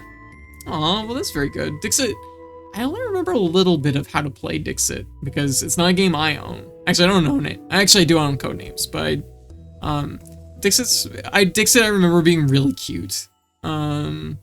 Mysterium, I've only played twice, and coincidentally, it's actually with the friend I'm talking about, Fonda. I remember being good. I remember having a good time with it. I I feel like it's the type of game that I would have to play a couple more times to get really comfy with, though. And Codenames, I played a lot of Codenames. There was a lot of Codenames over the peak years for playing board games. We played a lot of Codenames. I have like issues with Codenames, but I generally enjoy it. Yeah, Codenames like really swings hard between like how much you can like communicate with your partner in that game. Some people just like are on the same like wavelength, and it's just like it's unstoppable to deal with that.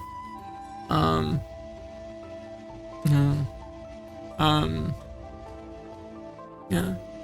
I had to absolutely curse dice rolls playing Risk when I was young. Oh, that was really rough. Risk is not great. There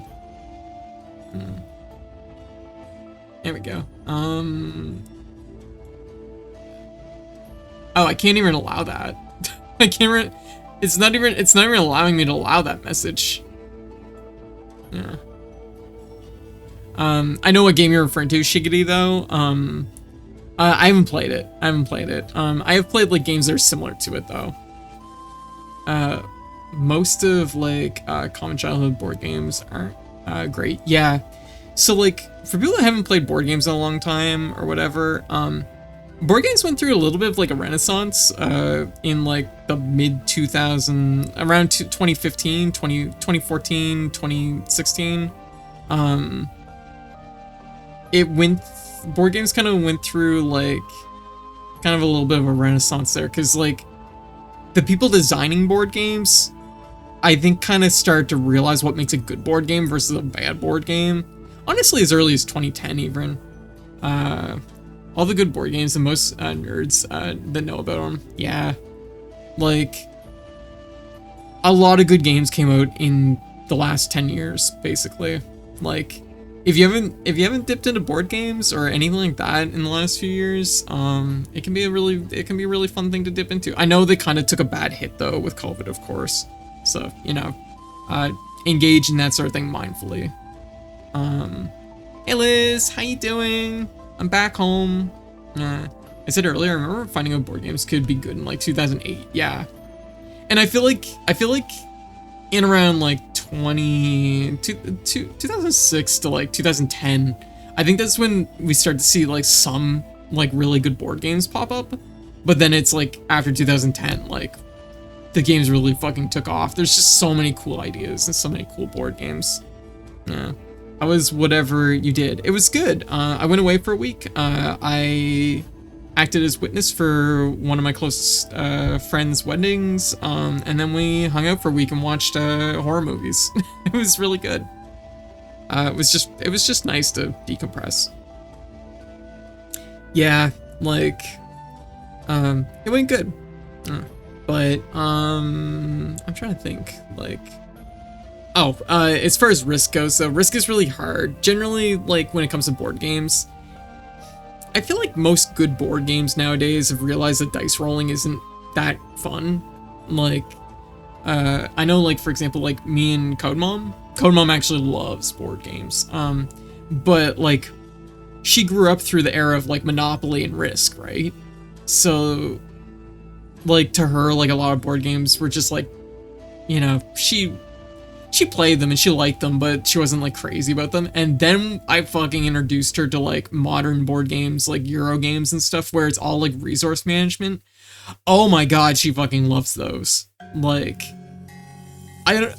you can just see like all the little like synapses in her brain firing off, trying to like optimize. Like, keep in mind, she was an accountant, right? So like this is like it clearly, like, she fucking loves board games so much. She loves any kind of game that has, like, resource management, which is really funny, because she doesn't play any video games that involve resource management. I introduced my mom to the Settlers of Catan and Ticket to Ride, and she loved it. Yeah. My mom likes Ticket to Ride, and I feel like Ticket to Ride is a good, like, kind of a good, like, also, if I didn't say, hey, Nelly, if you have somebody that's new to playing kind of new, like, modern board games, Ticket to Ride is a really good choice. Like, I do think, I know like CodeMom really likes it, but also like even after enough plays, you get used to kind of the roots and the strategies that come with them, and it gets like there is like that element to it. I know like oddly enough, you know what board game for people that like are up and up on board games. You know what my board game my mom loves, and it just came out of like nowheres for me. She fucking loves Scythe. She just like adores that game. She's like, "Can we play the big one?" And I'm like, "Scythe?" And she's like, "Yeah, that one." which is kind of like resource management. It's like kind of like a better take on Risk, realistically. But it's like resource it's like Risk mixed with like a Euro game. It's very funny though, because she's just like, it's a game about like, yeah, the big one. It is a very large game.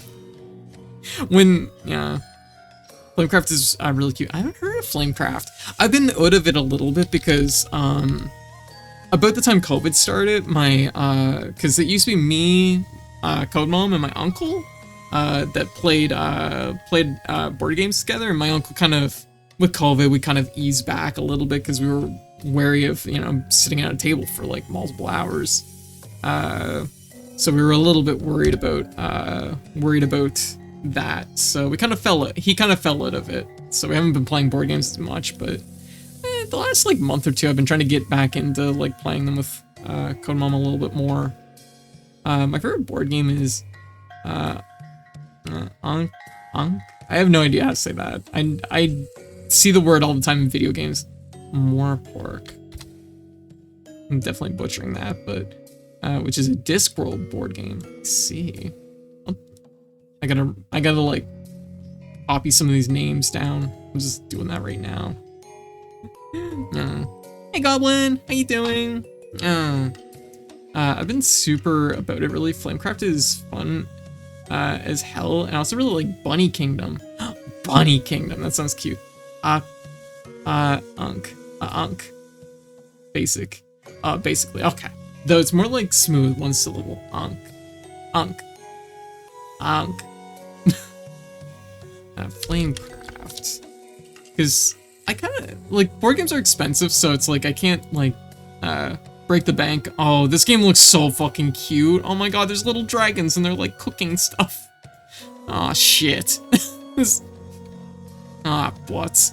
Okay, well, I know I'm gonna own this game within a year's time, because I'm sure White's gonna visit. I'm gonna have to own this. I have to own it and learn how to run it.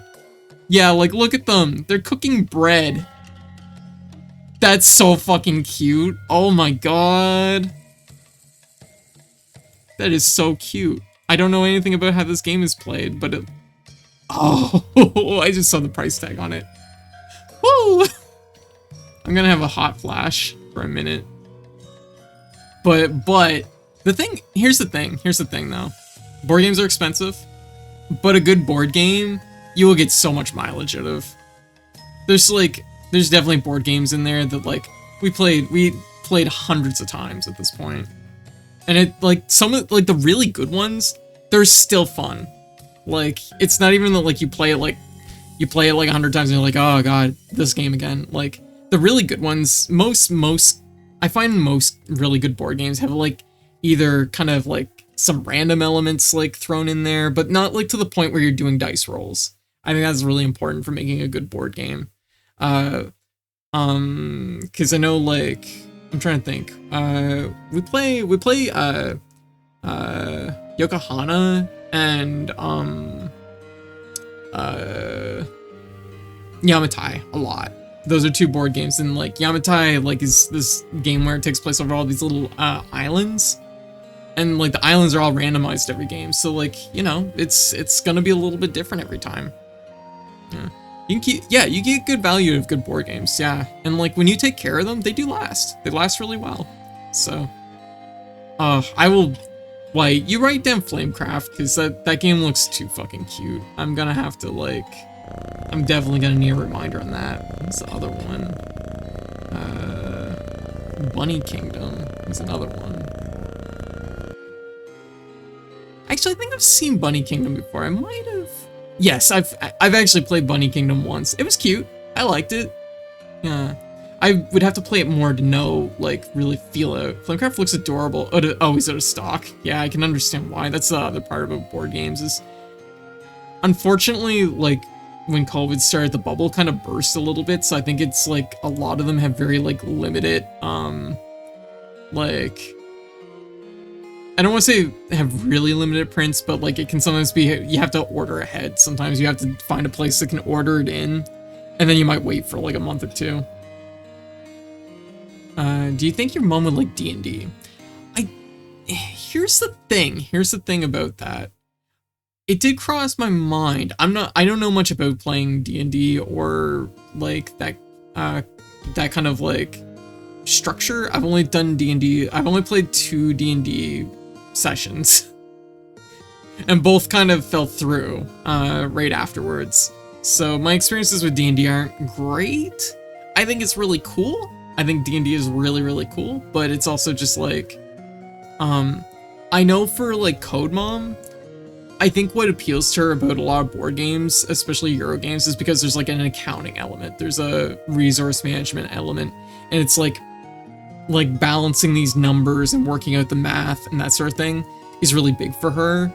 Whereas like, for example, like a game I actually enjoy quite a bit, even though I know it has a lot of problems, is Betrayal. Betrayal House on the Hill. Which is kind of like, it's Betrayal's like kind of a more like kind of old school board game that's meant to kind of invoke like creating a story, right? But it's just that like it does a much better job at its like making a story happen than necessarily like its numbers game. It's numbers game of like, oh, I have to roll the dice and do this, or this dice number beats this. Isn't great, but like what appeals to me about it is just that it's like you finish a run and it's like that was a really fun story. We had funny things happened. There was like moments of like tension, moments of, you know, excitement. So I enjoy that. But like Code Mom does not get it. She's just like, she looks at it, so she's like, so what are the rules now? You know, like it just doesn't like click for her. She's like, so I'm not collecting anything right now? I'm like, you might be in the future. And she's like, why? So like, it's just like her mindset towards board games is more like mechanically structured than like story structured, if that makes sense. Flamecraft, I'll have to look into that one. What was the one that Liz said here? I gotta catch back. When I was up visiting, she was kind of annoyed she couldn't find Scythe. Where's my Scythe? And I gotta ask Code later. It's in my room. I told her that. She knew that. Yeah. She probably wanted to show it off. She really likes Scythe. Oh my goodness! Liz, what is this galactic brain game you've sent me? What is this? It's so much! Look at this thing! I don't know what this is, but it's like, it's so much. I don't know what, like, I don't even know what I'm looking at, like. Yeah. But it's cool. I'm trying to find a picture. I don't know. This is clearly like the name of something in Discworld, isn't it? I don't know much about Discworld, so I'm getting like a mixture of like what could be a board game and what is likely just like maps of places. Okay, there we go. I found a picture of the board game.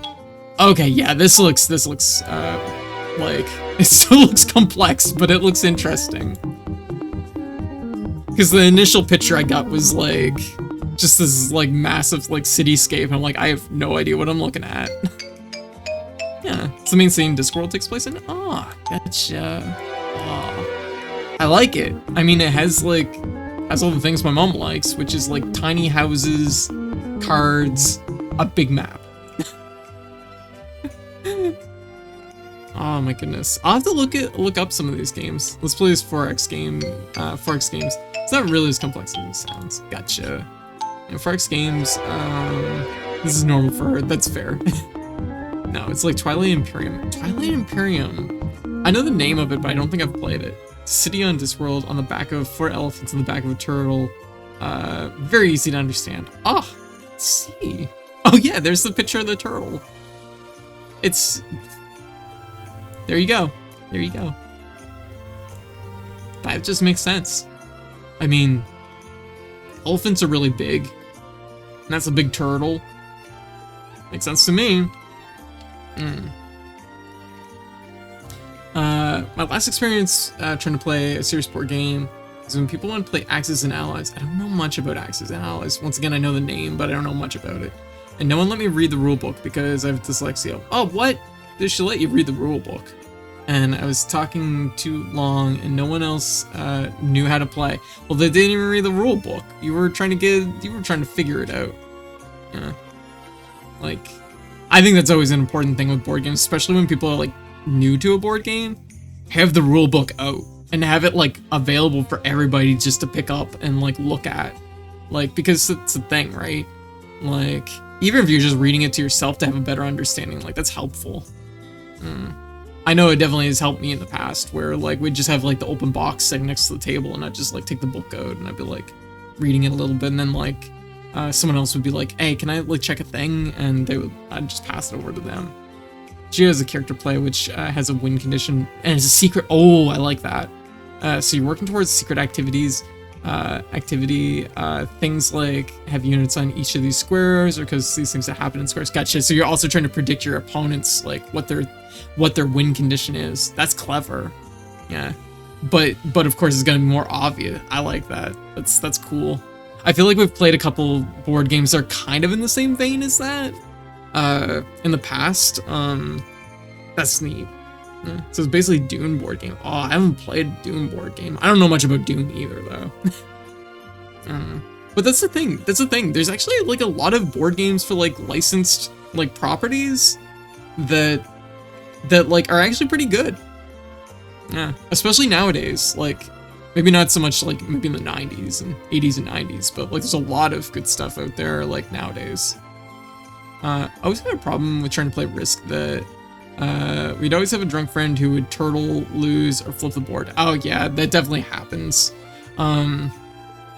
Yeah, I know like for me, so okay, the last time I played like a fair amount of Risk, not a lot of Risk, but like the last time I played Risk, we played Risk Legacy. And for people that are less in the know about board games, legacy games are a type of board game where you play it multiple times, but each time you play it, things change in the board game and they're permanent changes. So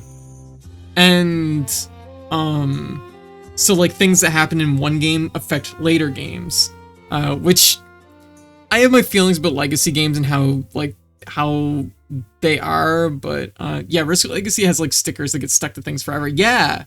So we play Risk Legacy and like I think by the second game, I forget who did it, but somebody nuked Canada. And so I was basically out of the game. I was like gone. I was like, well shit. Like, it's just like, I didn't even have like a role to play. Yeah. Like, it's like, we were just getting started. So it was like, damn. They made Pandemic Legacy too. Yes. Yeah, no, like, it was just like so instant. And I was just like, what did I do? Jeez, okay. You know what?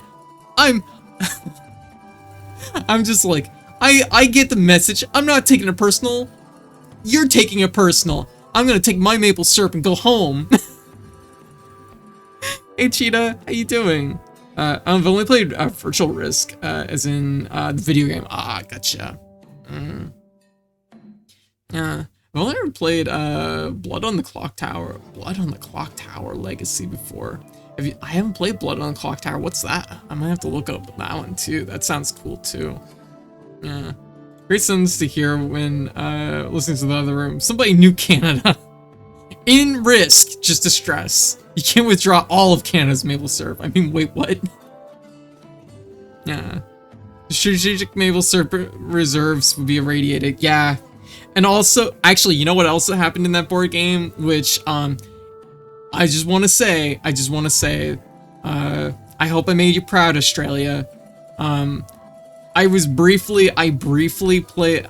Sorry, this is like the second time somebody sent a message about Secret Hitler. None of those messages are going through, and I don't want to go into my Twitch settings to like allow it.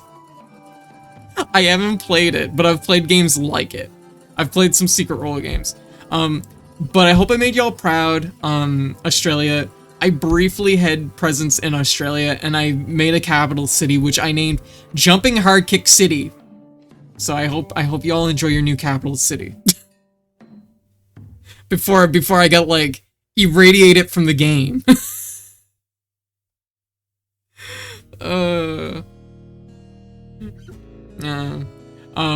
But yeah, no, I've played a few of the secret role games. You know what? One that I actually really love, and I think this is actually a really, Jumping Hard Kick City. So I wanted this to sound cool and powerful. Sent a message about that game, except we were calling it Werewolf. Jump in Hard Kick City. This is succeeded by DP City name pending. What was I gonna say? I've played a few games like it. I thought you were Jumping Heart Kick City, which I think sounded cooler. Oh, that is actually also a really cool name. Jumping Hard Kick is just like a fighting game thing, so I just thought it was funny.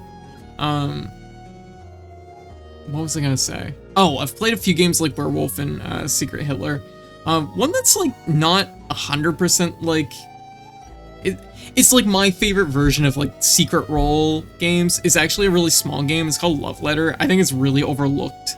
And if you want like a really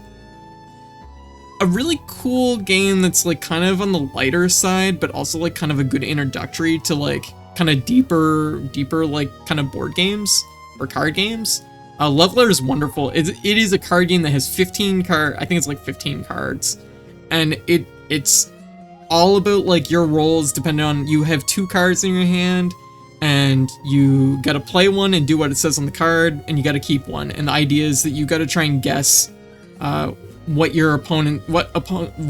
card your opponent is holding. And it's very simple. It's like very simple once you get like the basics of it down, but it's so good. It's so good. Like I could play like a dozen rounds of it. Like, I mean, honestly, most of the time back in the day when we were playing board games, we'd open with like a dozen rounds of Love Letter. Yeah, it's a really light game, and like I said, it's a really good game for if you're just like new to board games or card games, because one, its rules are pretty straightforward. It's not super hard to play. 2, sorry, my hand tracking is like, I guess my camera's like sitting a little high. There we go. Love Letter is a good game to open board game night with. It's a really good warm-up game. But the other part about Love Letter that's really good is that it's fairly cheap. It's not a really expensive game. I mean, I don't know how much it is in 2024, but in 2015 it was like $20. Yeah, I miss playing board games too, right? I do too. Like, board games are fun. Yeah, like you can get Love Letter, you can get a basic version of Love Letter on Amazon.ca for like $13, so you could probably buy it at other stores for about the same. I should have bought Coop. Coop I've played a couple times. I find it a little bit harder than Love Letter. It's like 1 degree up in complexity from Love Letter, I think. But like, I found generally we kept going back to Love Letter over Coop. I'm not new to board games or card games, but frankly, I'm not into huge, heavy, sprawling board games. Yeah, no, and take a whole night to play. Absolutely. Like, to me, like, the best board games are, like, wrapping up at around an hour. Like, once they go into, like, the 2 hour, 3 hour range, then you're, like, it's like, oh, I'm actually feeling a little drained from this. You actually need, like, an intermission during them sometimes. At which point, then people start to lose the beat on it, and yeah. Which is something that, like, so, I mean, like, it's also about, like, the speed of it, because I know, like, me and Codemom, like, if we play Yokohana or Yamatai or something like that, like, we can buzz through a game in, like, an hour. But, like, I remember when we first started, it took, like, 2 hours. Yeah. Like, an hour and a half usually is, I guess, like, the sweet spot. Like, pardon me, hiccup. Um, like, even a lot of like shorter board games still takes the biggest part of an hour. Yeah. Oh yeah, I don't know why I thought of this. It just popped back into my head, but apparently a new cheat code was discovered for Donkey Kong Country 2. 30 years later.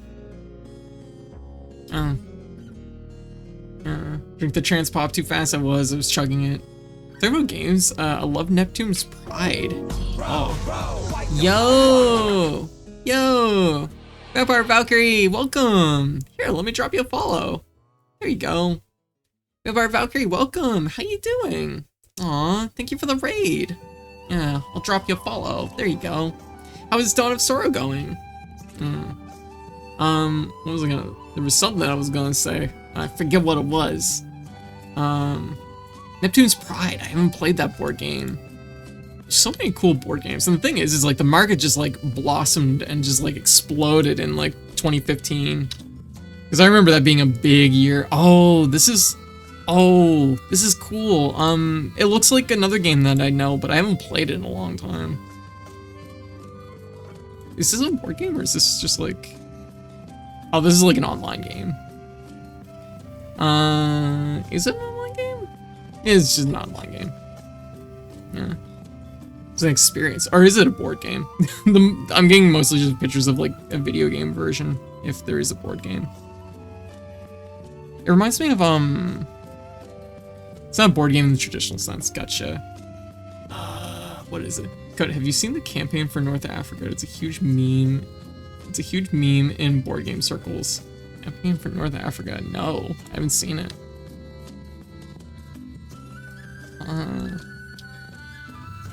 Oh, Jesus. Okay.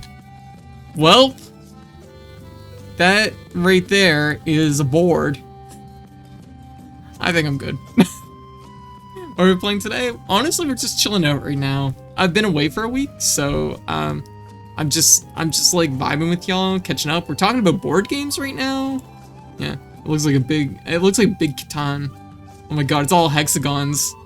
It's estimated 1,500 hours to play. That's wild. That sounds... Oh my god, the board is so big. Jesus. Wow. I'm gonna head to bed now. Absolutely, Nia. You have a good night, okay? Yeah. Reminds me of a game I play on my phone. What is it? Neptune's Pride reminded me of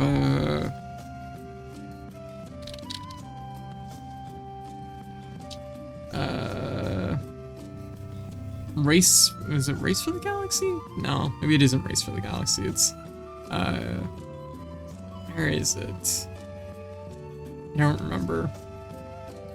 There is like a game that it kind of initially reminded me of. Yeah, don't remember. Yeah, 2 months of game time. That's wild. Yeah, no, it takes up a whole living room. I could see it. I mean, the map is huge. The game is a joke. I refuse to believe that the rules were serious when written. This seems like a board game. I assume this was like made, this feels like a game that was made in the 80s. 1979. Yeah, so I guess I'm not wrong on that one. Oh, thank you for the cheese, Drago. Yeah. So this is probably just like big risk. Like, board games in the 80s, like, anything before like the 2000s, I find you're gonna get a lot of like dice rolling, a lot of like very like, it's not an easy game to play, easy time to play board games. It's true. Yeah, and admittedly, that's like one of the reasons that let me pump the brakes on board games here. One is that all my friends moved away. I'm like, yo, make it really hard to play board games. They all moved away, so that was one part of it. And then COVID happened, which is part 2, and it's like, god damn it. Me wearing my mask, I'm just like, this is really making it... I mean, well, actually, the mask is fine. You can play board games while wearing a mask, that's easy. But it's just like, I'm just like, COVID is making it harder to play board games, fuck. Yeah. Come over here, play board games. Yeah, I might have to. Hey, Andrew, how you doing? Yeah. So it's Tabletop Simulator and equivalents, I guess. Yeah. My only problem with Tabletop Simulator is, I don't know what it is. Maybe it's just because this is gonna sound awful, but it's gonna be like Tabletop Simulator actually has another problem, which I'll get into in a minute, but like the problem with Tabletop Simulator oftentimes was they can't look you in the eye. Like, you can't look the person sitting across from you at the table in the eyes when they're fucking around with the pieces. So it like invokes like this level of like they're just like fudging around with the pieces or whatever, fucking around, and it's like, hey you, what the hell are you doing? Like, you can't start Teams call. Like, the thing is because like there's no like you could be like gruff on mic, but it's like because there's no like layer of eye contact, or like you just see people fuck around a lot in tabletop. They'll just like start moving things, and it's like, what you doing over there? What you doing? And then next thing, the fucking whole table flips up in the air and flies away, and it's like, well, I guess I'll just undo that. Which, don't get me wrong, like, having a table flip button is really fun. But after, like, let's be real, after every single play that is, like, table flip worthy, it just, like, starts to get old. If a game makes you lose sleep, MP for me, it's probably a good idea to play in moderation. Ah, yeah, definitely. So, like, yeah.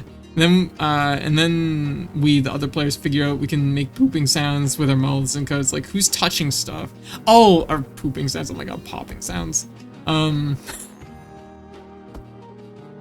Yeah, exactly. That's the problem right there. Like, there's this sound in tabletop where it's like, I don't know if that came through. Where it's just this like, you know, pooping sounds. Oh my god. Like, honestly, some of the people I play with, that is not outside their realm of possibility. Oh great, it's just fart noises. Thanks guys. Love it. Yeah, the pop came through. They make little popping sounds in the game when you move things around. Yeah, exactly. And it's like, come on, like, don't get me wrong, like, I'm a gremlin, I like fucking around, but also, I guess part of the problem is I'm also running the games, and the person that's being a gremlin is much more fun when you're not the one running the games. Yeah, for some reason I miss Cooge. Yeah, Cooge. Classic Cooge moment. But yeah, no, people discovered that, like, they could just make the popping sound of, like, picking up pieces with their mouth. And it was probably giving me low-key PTSD at the end of it, where it was just like, I heard something move. What moved? Who moved something? And everybody's like, nobody moved anything. And I'm like, I swear to God. Y'all are fucking killing me here. Really harder to play games when you're a gremlin playing with gremlins. Exactly. Like, don't get me wrong. I love being a gremlin. I love it. It's so much fun. But also, like, and I get it, like, I don't want to be, like, the person that's, like, raining on everybody's parade, but it is, running board games is, like, energy intensive, so it's just, like, there is, like, a layer where it's, like, y'all gotta, like, we gotta stop this, because y'all are killing me. Like, wanna know how I turned into a gremlin? How? Tell me. Actually, it's worse in tabletop, because the popping sound means somebody spawned something. Well, yes, true, that's also a big thing, is the popping sound is, like, when something, like, spawns in tabletop, it's, like, and it's just like, oh god, I just heard 3 pops. Did somebody just spawn fucking chips in? What happened? It's a lot. Anyways. The other problem with tabletop is I know they had, like, there was a whole fucking to-do where, like, the developers were, like, they were, like, anti-trans, so it was like, oh, this sucks. I don't know if that ever got, like, sorted out, or if it's shifted hands or what, but it was just like, man, that fucking sucks. Gravelly voice. You know how I get these meatballs? Oh my god, no. Yeah. How did that even come up? I think it was because, like, they were banning like the term trans, I think, in the community chats. And then it like came up, it's like, hey, why is this banned? And then it came out about it. So yeah. Well, it's kept deleting chats that mentions trans. How are you gonna be anti-trans? Yeah, how are you gonna be anti-trans and program on a computer? I know, right? The fucking nerve. Trans people gonna take computers back.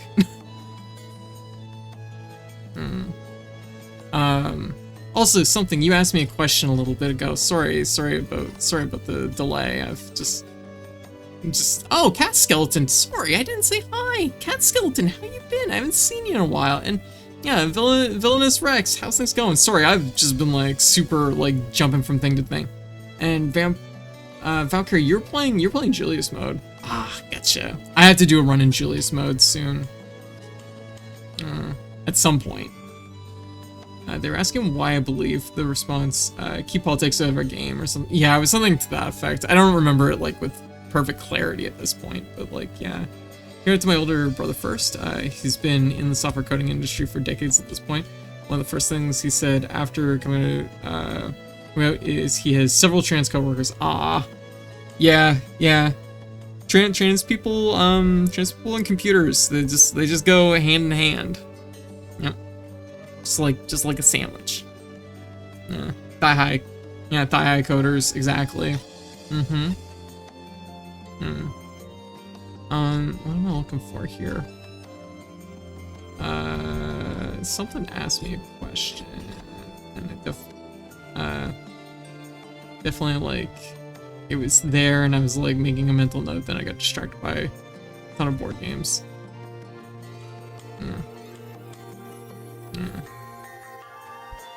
Can confirm, I'm a trans person with computer science degree. No. We have those.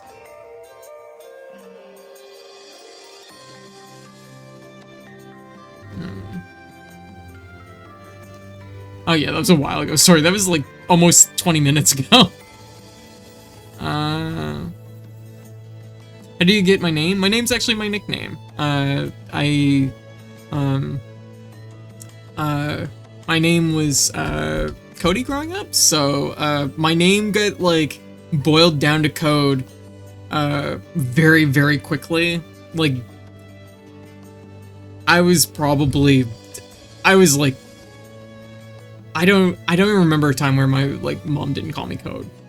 I've always just been Code, so it's just like, it's just been my nickname my whole life. I don't have too much feelings about like my dead name, so it doesn't bother me too much. And I've always liked my nickname, so I just kind of kept it. So that's where Code comes from. I don't have thigh highs at graduation yet. Ah, well, I wish you the best. Something. You will get those thigh highs. I believe in you. Trans people and computers go together like trans people and fighting games. Yes, that's another one. Trans people love computers. They love fighting games. Poor text-to-speech doesn't know that transcoding is the in thing right now. Which is also something that, like, of course, my nickname being Code, and then like becoming a streamer with the name Code and running a stream called CodeChannel. I get so many people that are like, "Oh, do you do coding here?" And I'm like, "No," like, which I do feel slightly guilty about, but it was just like it was a nickname that came from my original name. Yeah. No. I mean, I can code things, but it's like, I just don't do it much on stream, and I'm not like a coder. I don't know languages and stuff. At first I didn't click the code channel because I thought it'd be coding. Yep, exactly, Ashley, exactly. But you were Castlevanians instead, so it was good. Fair. Trans woman who doesn't code. False advertisement. Do you do coding here? Yes. Stand sipping code in silence. Yes.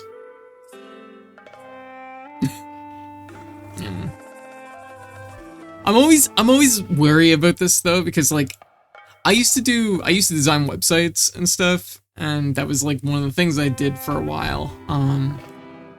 And so I know that's like scripting, and I remember at one point someone at my college, it was one of the instructors, was like, what do you code? And I'm like, you know, well, I do like web pages and stuff, and they're like, that's scripting, not coding. And I'm like, okay. I'm like, I always felt really bad about it afterwards. I'm like, so I don't know how like stern that division is. There we go. Fuck that guy. Yeah, so I always felt bad. I'd always feel bad about the fact that it's like, yeah, like I did a lot of HTML, CSS, dipped into some like JavaScript stuff, PHP,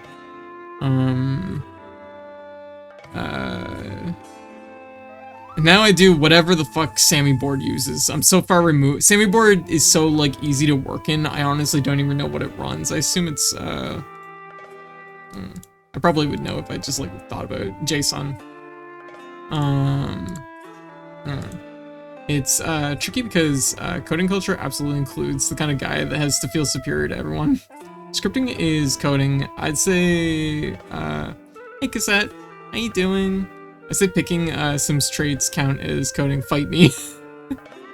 Web design and front end is where just about everything that actually users care about happens.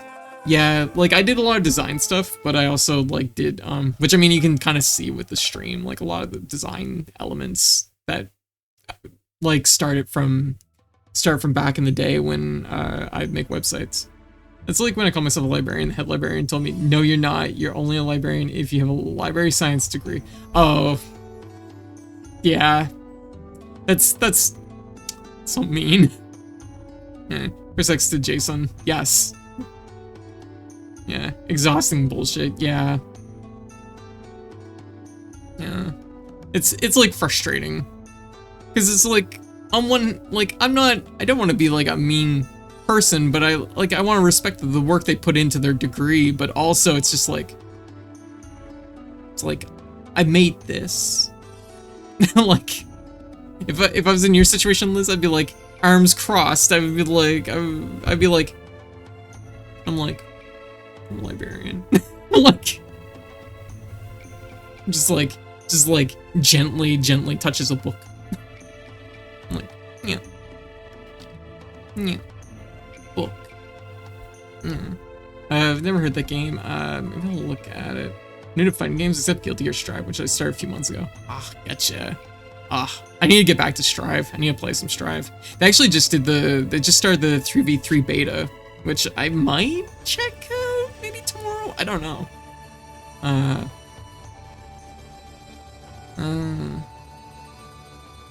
Sparkling Book Custodian. Oh, I like that. Just come up with like a better name. Sparkling Book Custodian is really good. Yeah, I know pleasing some people. Gatekeeping is so weird. As more, well, I don't know what that means. Get into STEM fields. More STEM fields are getting relabeled as soft science. Oh, gotcha. I don't know much about any of that. You can only say you're a network engineer if your Cisco certified glares back. Yeah, like that's a thing. Yeah. Okay, let's do some Strive. Well, the season 4 patch is still busted. People are complaining that RAM is top 1. Oh my god. I wondered about that. One of the changes in the most recent Strive patch that came out with Dizzy is they changed RAM so she shoots one of her blades diagonal instead of straight. So now she shoots a straight blade and a diagonal blade. And I'm like, that's a big change. I'm like, there's a strong possibility RAM is either gonna be like top 1 or like bottom. Like she's either top or bottom right now. There's no question. Like that change is like gigantic. Like how our system works, fighting games have multiple characters for transfer, right? Yeah, not just Bridget, though she's the most popular. Testament is non-binary. Yeah, like, I think that there's a lot of good LGBTQ rep in Guilty Gear. It's nice. No. Yesterday I told everyone, I guess my main in Strive. Yesterday I told everyone to guess my main in Strive, and it took people like 14 guesses. 14 guesses! You know what? That's actually a testament to Strive, though. There aren't even that many characters. Yeah, apparently Goldlewis is literally broken. Goldlewis is like Goldlewis is another character that I feel is like balanced on like a knife's edge, because like he has all the room in the world just to fucking destroy that game. But on the flip side, he also just can simply just not work. Sometimes. Yeah, Goldlewis is also queer. Good rep in that game, right? Ah, I love Goldlewis. I love Goldlewis and Bridget's little talk. Oh, Count Quackula. Bridget and Goldlewis's like talk in Bridget's like story arcade. I felt that so much right here. Like, that just, my heart. My heart. Yeah. Plus, I have such a soft spot for Goldlewis anyways, because like, yeah, like, he's, like, Goldlewis, like, hits some marks for me. I'm like, oh, he's so sweet. What part of Queer Umbrella is Goldlewis part of? So the thing is it's like, I don't know if it's been like specified since like Bridget came out, because I've been away from the game in a while. But it's just like, it's just alluded to that, yeah, he's sweet, he's big, but not a joke, right? Exactly, right? He's cool, he's badass, he's kind of cute. Exactly, Liz. We are on the same wavelength. Yeah. He's honestly one of the best fighting game character designs ever. I love him. I know initially when like Goldlewis's like design got revealed, I know like some people were like, they're like, I don't know, because he kind of had a little bit of a Western motif, but like, he is such a fucking boss. He's so good. Like, Goldlewis. Love that guy. Yeah, great, right? But it's not necessarily clearly specified, you know, as far as what part of the umbrella Goldlewis is under, just that he alludes to being under, he's part of the umbrella.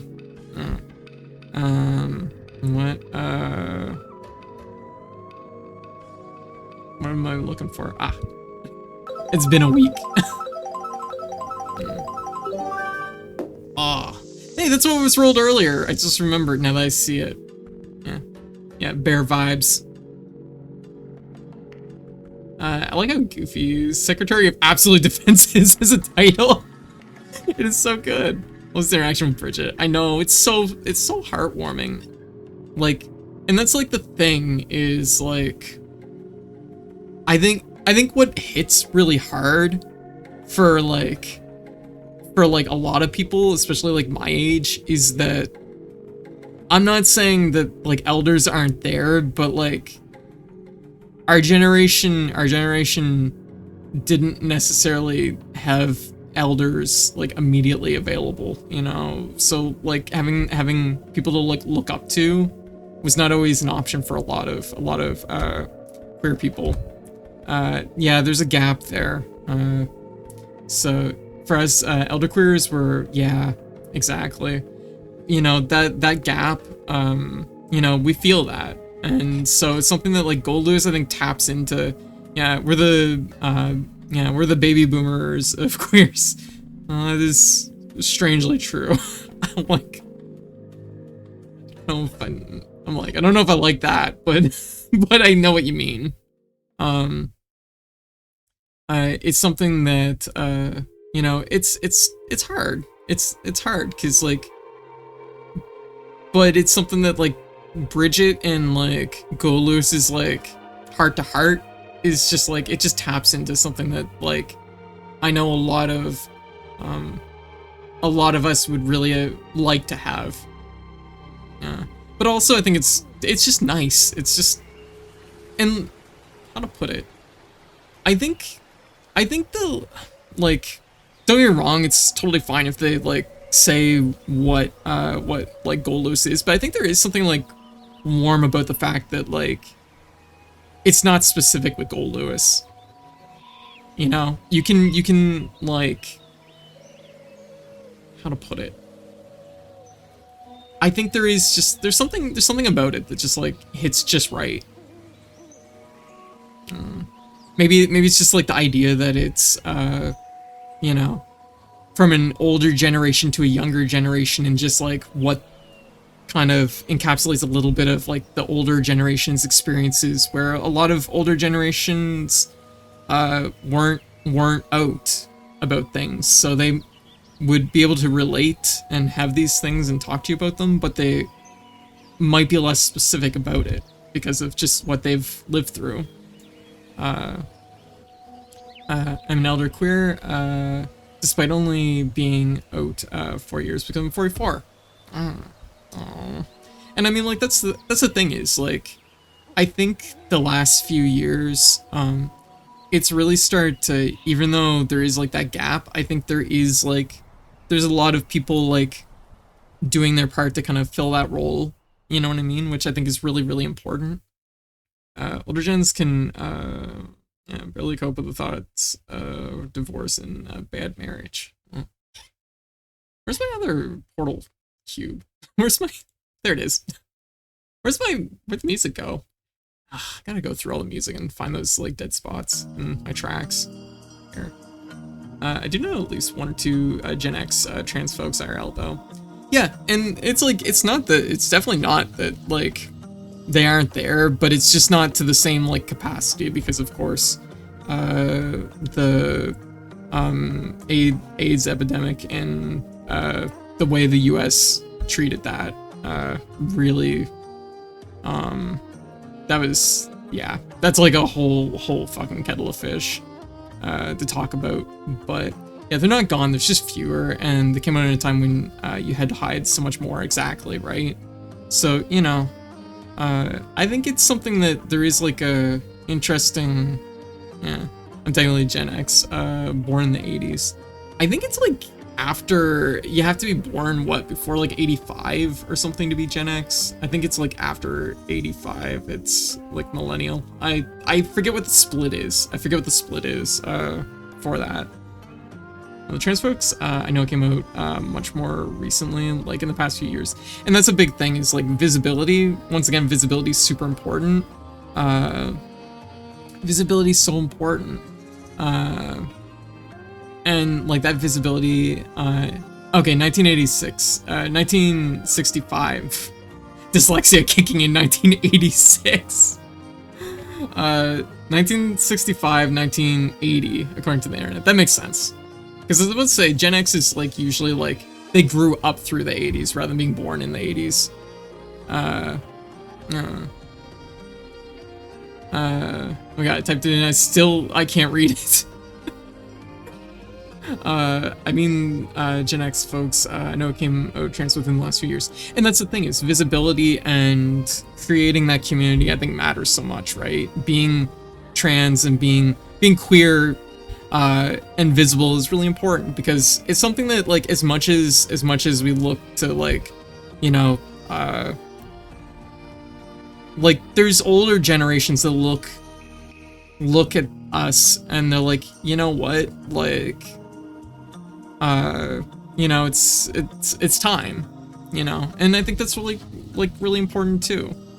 Because as much as we think of, like, being visible as being something that's, like, for younger generations, it's for older generations too. Yeah. Like, you know, I think it's important. Anyways, but yeah, Gold Lewis and Bridget, love them. They're so good. And Testament's excellent too. Goddamn. Like, and I think, like, the thing is the fact that the cast is, like, there's a lot of queer-coded characters in the cast, even if it's not, like, specified. And also, I think that it's also really nice that the Guilty Gear community has their own their own approach to it too. I'm not in my email signature. Ain't no way Faust is an ace. Aw. Faust is a good bean. We need to get people, no. I think, there's too late to come out. Yeah, exactly. I mean, that's the thing. You know what I heard recently? I'm gonna see if I can remember how it was worded. How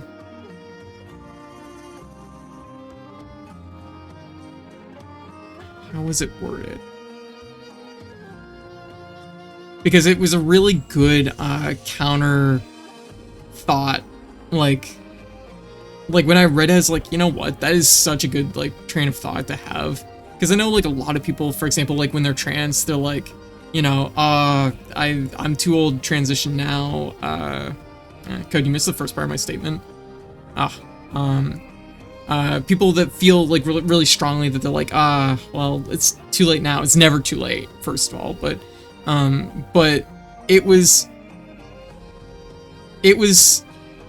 the statement, somebody, I don't know who posted it, it was on one of my socials, but they're like, rather than thinking about it like, you know, it's too late, you should think about, I'm too young to spend the rest of my days unhappy. Like, that's the thing. Like, do you want to resign yourself to it, you know? It's never too late. Hormones are magic. They absolutely are. Jesus. They're so, like, hormones are absolutely magic. But, like, even if you aren't, like, the thing is it's just, like, there's so much you can do, like, and society, I know we're going through a dark time right now, but it is something that, like, we're so much more open and visible and there for each other, and I think that's super important. So transitioning at 37, and Gen Xers I know start when they're older. Yeah, one of the people that inspired me most to look into hormones, I think she was either like 30, 38 or 39 when she started. And another was, I think around 30, 32, 34, I think, when she started. And both of them are just like, it's like, oh my god. Like, I was just like, you know what? I gotta look into it. Chimpanda, how you doing? To be honest, it was Flop that inspired me. That wasn't too late. Oh, very good. And despite a very rough transition, I would never take it back. That's such a mood, because I know, like, even for myself, I've definitely had some big ups and downs with my transition, but, you know, I'm in such a better place than I was, you know? Hope you're happy. I can't imagine what the 90s and early 2000s was like for queer people. Yeah. I mean, the thing was, how to put it? Nowadays, information's so much more available, so, like, in the 90s, for me, personally, in the 90s, it was a lot of, I feel different, but I don't know how. Like, I don't know what the words are for this, I don't know, like, how to convey these feelings. And there's a lot of that in the 90s, especially in the later half of the 90s, where I was frustrated, because the vocabulary wasn't there, exactly, Liz. And, you know, the frustration of not having words for things and understanding why I felt the way I felt. And, you know, it's like, does everybody think this way? Like, is this something that, like, I'm just going through? Like, the internet has brought so much more information available and brought so many more, like, lived experiences into, like, the scope that you can, like, you know, I remember early 2000s, like, milling around different, like, message boards. I wasn't even necessarily on the message boards, but I'd see, like, messages between people, and they were talking about, like, transitioning. And it's like, what was this about? And, you know, like, I would read and learn. And I remember, like, even in the early 2000s, as late as probably, like,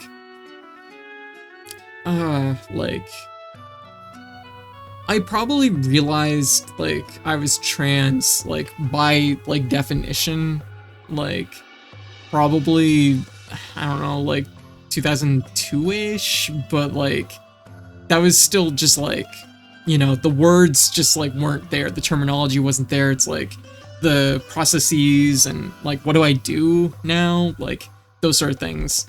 I was trans around 2003. Yeah.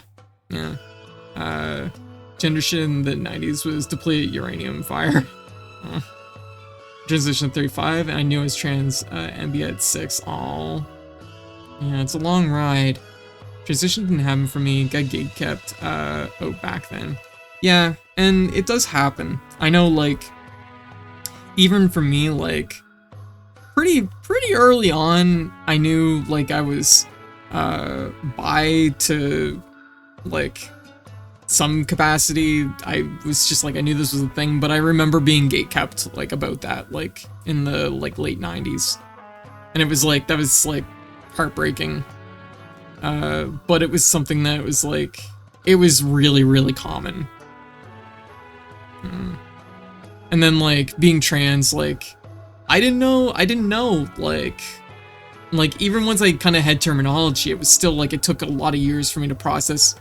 I know, like, the big thing I fought with was, like, well, like, I know this is how I am, this is, like, you know, I'm the type, I'm gonna, like, you know, I remember in 2013, this was even before I officially came out to a lot of my friends, like, I came out, this is something that's also true for a lot of people, I came out in chunks. Like, people think of, like, coming out as something that, like, you do all at once, but oftentimes it's in chunks. It's just, like, that's just the nature of how people's lives are structured.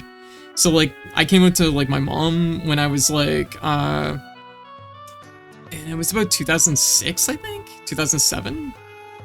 Chunks like Dennis State.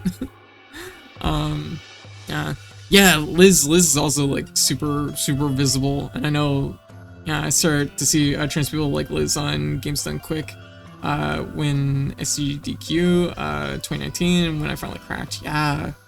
And the, like, visibility is so important, you know? It's super important. What was I saying? I came out to my mom in 2006, and then I came out to my, like, kind of my, like, wider friend, like, my widest friend circles, around 2014, I think. 2013? In around there. But it was like, you know, there was definitely a hot minute in that gap there where it was like, you know, I wasn't sure if it was something that was gonna be brought up to like my wider friend group. Like, I was known as the one that was the one that would do things a little different. You know, it was something that when we had a classy party at one point in like 2013, and everybody was like, you know, a lot of my friends were getting suits for it and dresses and stuff, and I was like, I'm getting a fucking dress. Like, I'm wearing that dress. Like, I don't care if I'm out or not, I'm wearing the fucking dress. Like, so if you can imagine me, like, actually I can find a picture of the dress too. I have a picture like in one of my folders here. You can imagine me, this is like, oh god, 6-7 years before I started hormones.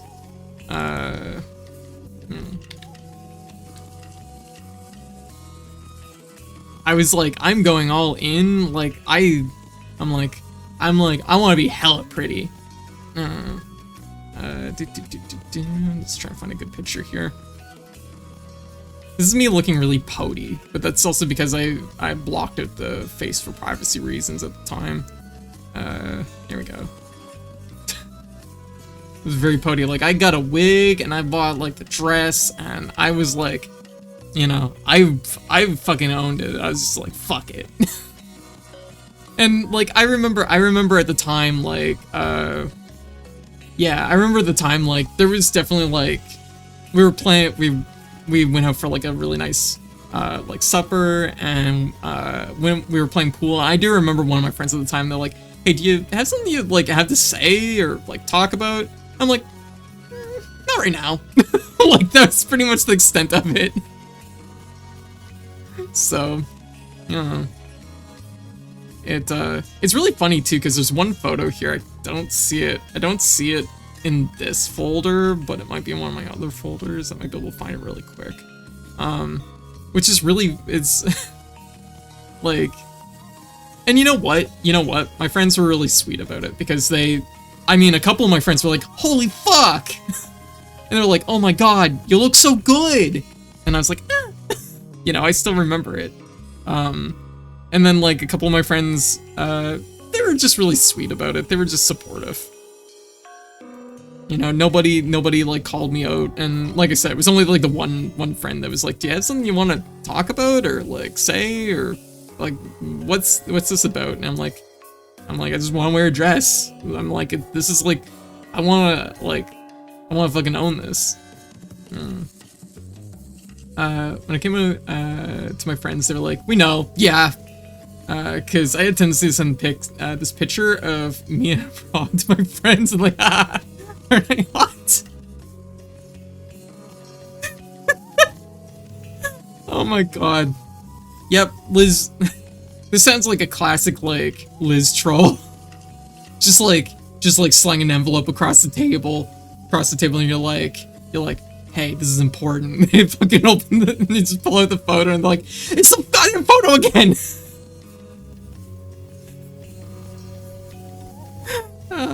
I can picture it. I might not be able to find the other picture. Which is really funny, because, like, looking back, like, I remember being, like, really, like... Woke up one day and saw my girlfriend's bra on the ground and was like... And I put it on my girlfriend and like, hey, babe, are I hot? And she was like, oh my god. And then I sent it to all my friends. And I sent it to all her friends. Oh my god. But she was unhappy. Oh. Well, I'm glad that, like, I mean, honestly, it's like, that's great. I love it. But, yeah, no. Even for a hot minute, though, there was, like, apparently when she found out I was trans, she yelled, I called it! Oh my god. The world's greatest detective. Yeah, I remember when I came out, like, most of my friends were like, yeah, we kind of knew something was up, like, something seemed like it was, like, bothering you. And, nobody was like, oh right, like, I fucking knew it. But, like, to be completely fair, in my circle and at the time frame, I think it was around 2013, if I'm not mistaken.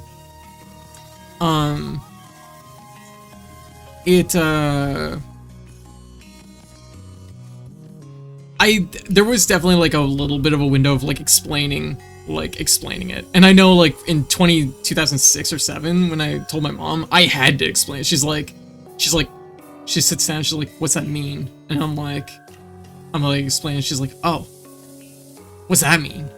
So it was like, that was, like, so early that, like, she wouldn't have had any exposure to, like, probably any trans people. Like, my mom had gay friends, so she had, like, exposure to, like, queer people, but, like, not necessarily, like, someone that's trans, so it was, like, still a very, like, new idea to her, and, every single AMAB person I was friends with in high school eventually transitioned. And Hormone Mary. Oh. Here's my story. I'm not trans. I've been a bit off. Been weird about my voice because I still don't know, actually. I mean, that's the thing. Like, you don't need to have a firm... This is also the stress, like, when I talk about, like, not having, like, terminology. You don't need to have, like, terms for it. I found for me, like, it did help to some degree. Like, having terminology definitely helped, of course. But also, there was, like, that gray area between 2007 and, like, 2013, where I was like, there was a point in time where I was like, maybe I'm more, like, on a femboy lane? Like, where do I fall here? So, like, the terminology, like, I had to feel it out before the terminology, like, caught up with it, you know what I mean? Or, like, what I realized more firmly, Yeah, the only reason you ever need salt label was to get past gatekeepers, and they're not as in charge these days. Yeah, and it's like that said, like I said, sometimes having like a box for that like helps. Like having that, like, you know, it's like, hey, that's the term for it, that's the name for it, that helps me. Like that's important too, but also like sometimes it's just like, no, like I'm just feeling this out. I'm me, like I'm me, and I'm figuring out what I like. And you know what? It's okay even if you don't know for sure. Like sometimes like having like that fluidity of still learning is important. And hell, I mean, you can just still have fluidity. I still have fluidity to a certain degree. So like, it's just all about feeling it out. Sure and lucky when I came out as trans at work, that the 70-year-old head librarian was like, I was a hippie and surrounded by queer people, and one of my best friends is trans. I'll protect you. Oh, that's so sweet. I've always had a higher voice because I was doing voice training without even knowing it. So we were middle school, high school with light voice. Gotcha. And I mean, like that's something that like vocal training is like a thing. And the thing is you can simply just feel a certain way about your voice too. You know. Hey Jordan, how you doing? Voice is funny. I do sound like a guy normally. I haven't done voice training, but I started streaming, so now I hear my own voice in VODs and stuff, and I'm like, oh, I sound like that. No wonder people figured something was up with me. It's and I know, like, for example, like I know, like I have a deeper voice. That's part of me. Like I have not hit the point of voice training yet, but maybe that's a someday thing. I do like the idea of having like a lighter, having a lighter voice. I think your voice is super cute. Oh, thank you, Cheetah. But I also understand, like, you know what? It's okay. Those things take time, and as somebody that's visible, I think it's good to I value the fact that like I give comfort. My voice gives comfort to other trans people that might also be struggling with their voice. So, you know, even though I'm not necessarily in love with my voice all the time, it's a love-hate thing.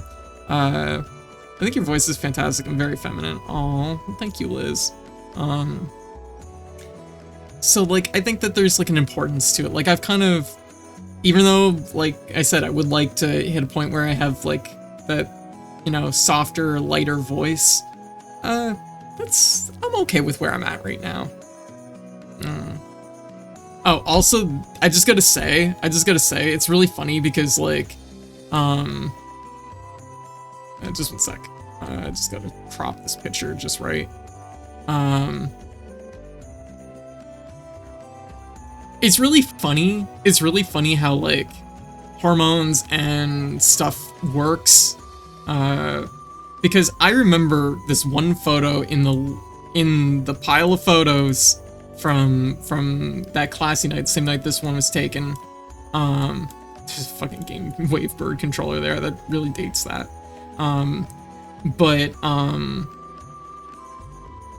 Like it was the same night, and this photo I remember standing out at the time, and I'm like, I mean, like, it kind of at the time, I was like, oh, I don't know if I like that. But, like, looking back at it now, I'm like, damn, I had really nice back muscles. Because it's this photo here. I'm just like, you know what? Like, honestly, I kind of like it. I like it now. I remember the time I was, like, kind of sensitive about it. Yeah. Yeah, exactly, right? And I was just like, you know what? Like, this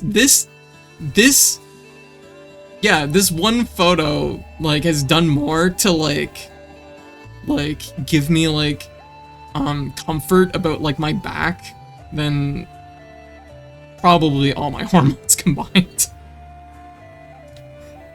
So, good example, though, how cameras are very, like, angular.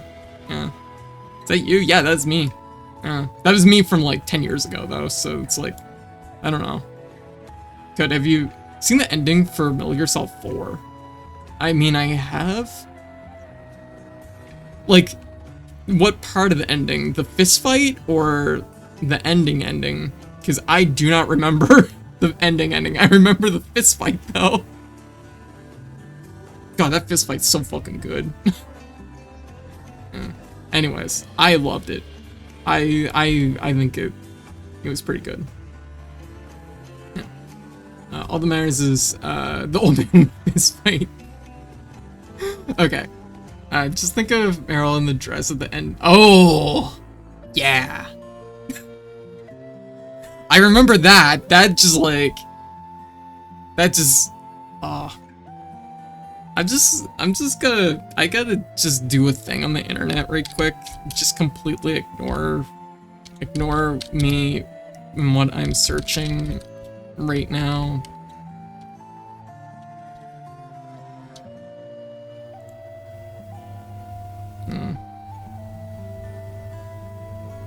God damn.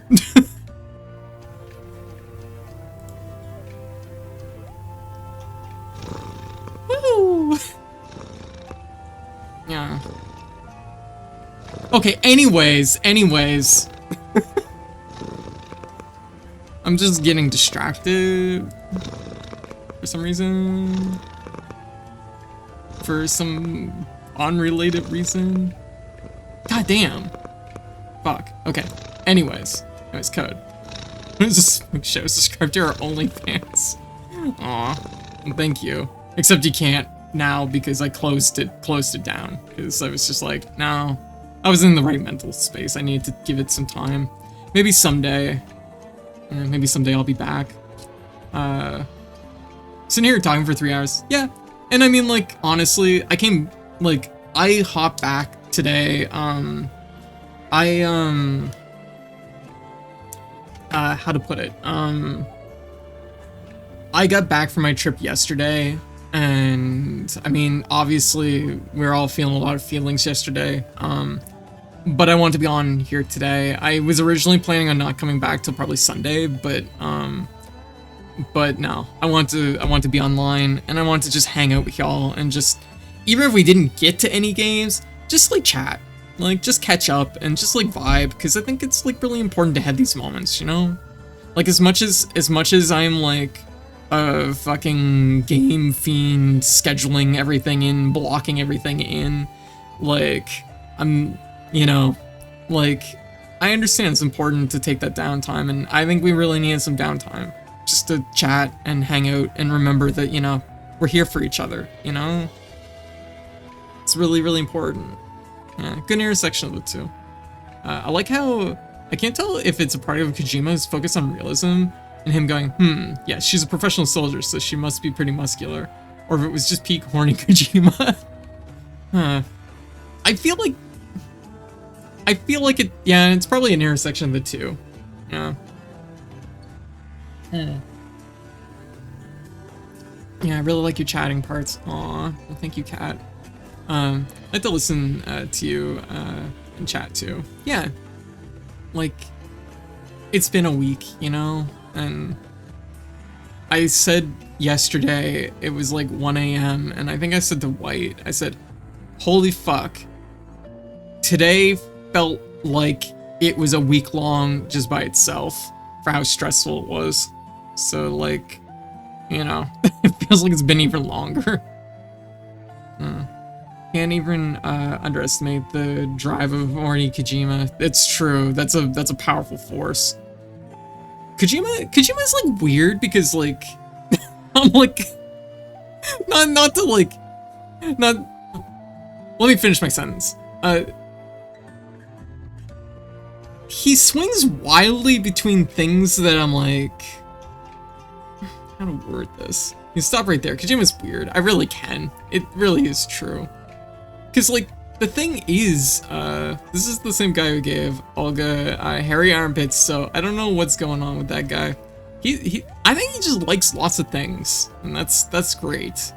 Like, but it is something, yeah, there's nothing wrong with that, but it is, like, outside, like, you know, it's not what you'd expect from somebody who's making their AAA games trying to appeal to, you know, the crowd he's appealing to. That said, Metal Gear Solid is like, Metal Gear is definitely like, honestly, I feel like most of Kojima's games are very queer-coded, so it's like, that's the thing, it's like, they're games that are kind of, I feel like in the executive room, the executives, when they look at Metal Gear, they think it's appealing to like the military, like kind of almost like Call of Duty crowd. Not really, I know it's not really the Call of Duty crowd, but they're appealing to like that, like kind of trying to appeal to that kind of audience, but it's actually like their games, his games are all really queer, so it's just like, it's like, you know. Speaking of which, Death Stranding is finally on Xbox at 50% off. Hey, it might be worth it. I actually really like Death Stranding. Yeah, it's like JoJo, exactly, right? Because like, I think probably like at an executive level or like at a glance, people think JoJo's is like, it's just muscular guys like fighting or whatever, and it's like, well, yes, it is that, but it's like, it's also like hyper queer coded.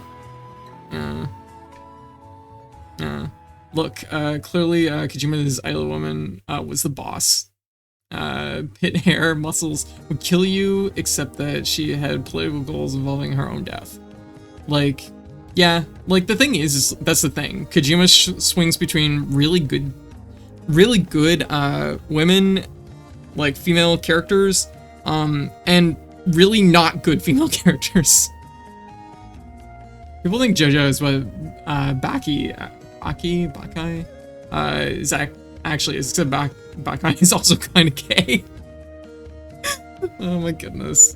I only know of it in passing, so I don't know much about it. JoJo has made me realize my like of body horror is directly related to my dysphoria and trans identity.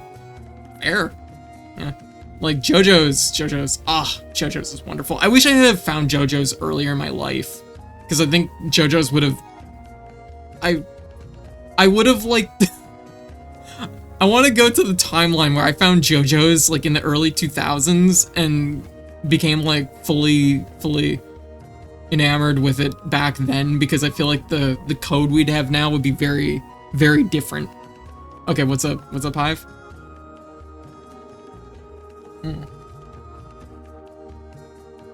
Yeah. What's up? Really good female characters, and the rest of his female characters, yeah, no, that's very true. You like robots and stuff, yeah. You appreciate gay stuff, yeah, definitely. This is a combination of those two things, because I am very engaged. Continue. Proceed. Alternate timeline, buff campy code, yeah. Watch Alien Covenant ASAP. Okay. At least 200% more dramatic poses, exactly, right? JoJo's is so good. God, I had a friend in like 2007 who tried so hard to get me into JoJo's. I should have submitted. Yeah, that's how I feel. Because I know, like, I remember like 2004 or 5, me and Cooch talking. And Cooch was like, yeah, JoJo's fucking slaps. And I'm like, well, obviously in more contemporary terminology. But like, Cooch was like, JoJo's fucking slaps. You gotta read JoJo's. And I'm like, maybe. And I tried the first one, but I was also reading it instead of watching it, which I think may have also been like what changed it up for me a little bit. Yeah, JoJo's is tight, yo. Exactly. Yeah. Oh my goodness. I love that me and Cooch. Okay, so for a little backstory, Cooch is one of my oldest online friends. One of my, we met in like, God, like, I think it was like a Neopets chat room or whatever, or forum or whatever, like in 2001 or 2, probably 2001, 1999 maybe? I don't know, in around there. And it was your guild. Okay, so it was probably like 2001, 2002. Yeah, this is a frame that is, that's in friend got me into Taito shooters, and that's the card. Hey, very cool. Ah, Taito shooters. So like Darius? Add everyone. Yeah, no, and Cooch, yeah, adds everybody in the Discord. Does Kirby have a butthole? No. It is that Cooch. But anyways, no, yeah, 2001, 2002. So me and Cooch, quickly became close friends, and Cooch is just like a little bit younger than me by about like a year or two. Go figure, like we would continue to like chat and hang out and whatever for like, I mean, we're still close friends. Cooch often swings by the stream. But like when I came out as trans in about 2013, Cooch is like, you know what? You know what's really funny? Like, Cooch is like, yeah, I came out like the other year. And I'm like, oh my god, are you fucking kidding me? Turns out we're both trans. Yeah. And, yeah. Like, it, yeah. So, yeah, that had happened too. Yeah. So one of my closest, oldest online friends, yeah, is trans mass, and I'm trans femme.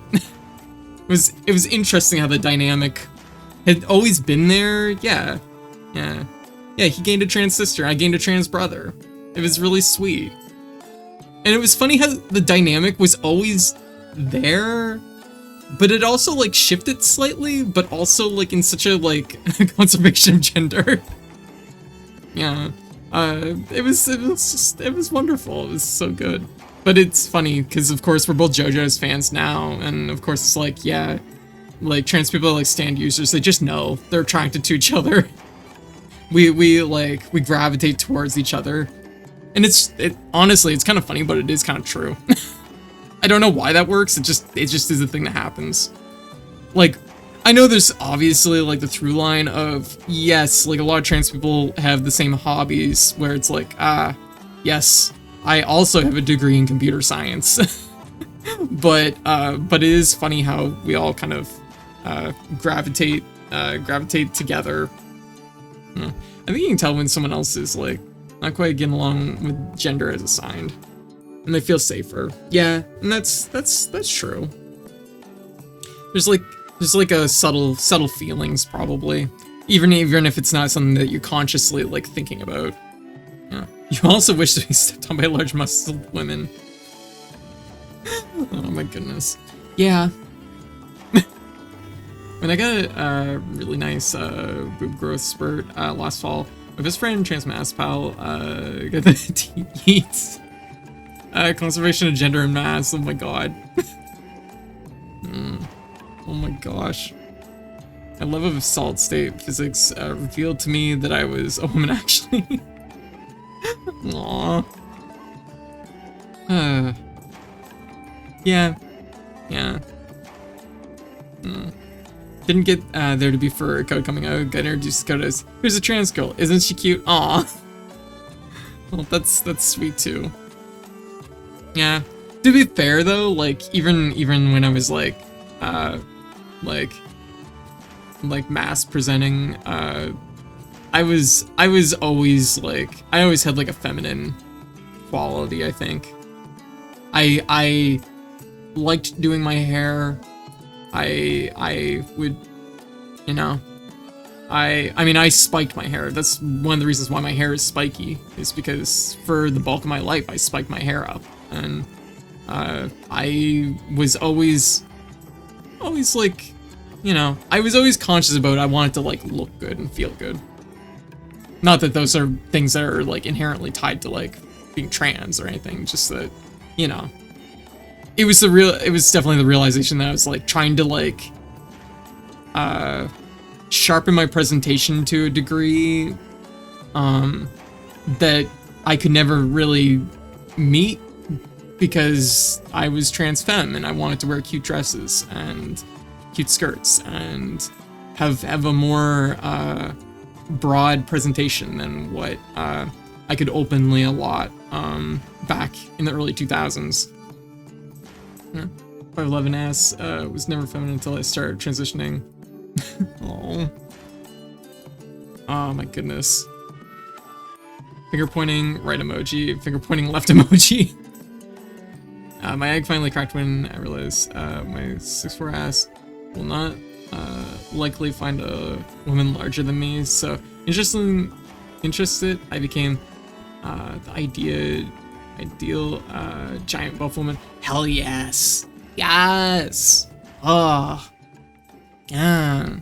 I know. Like, there's oftentimes sensitivities around it, but I just gotta say, just like personally, it's like tall trans girls. You make my heart flutter. Like, that music drop was like not intentional. Anyways, you make my heart flutter, and y'all are goddesses and queens. I love you. I love you so much. But like big muscular ladies, yes. Like, I have a local friend. I haven't seen her in like ages at this point, but I still remember, like, I'm like, you don't have to give me anything for my birthday, but I would love if you could just pick me up once. Like, just once. And she did that, and it was great.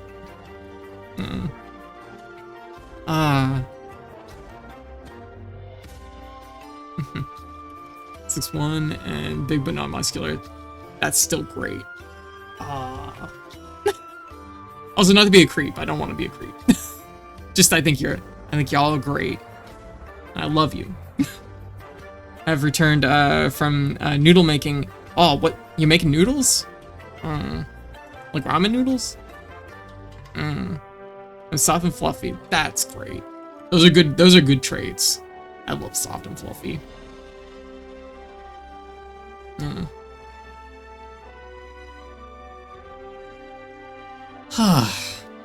Oh, goodness.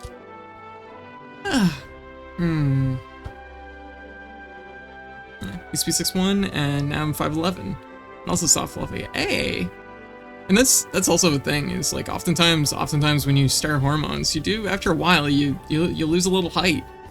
I was very firmly 5'4" when I started hormones, and I am just barely 5'4" now. Yeah, exactly. Deeply appreciate tall trans girls, respectfully. Yeah, I'm small, which means that I'm very throwable. And I latch on. Yeah. Big shout out to all the trans peeps in this chat. We're very powerful, majestic. Yes. Agreed. Oh, love y'all. Just so throwable, but no throwing me. White could probably throw me, but like I must protect her spine. Me with my little like sword and shield. I'm just like, must protect.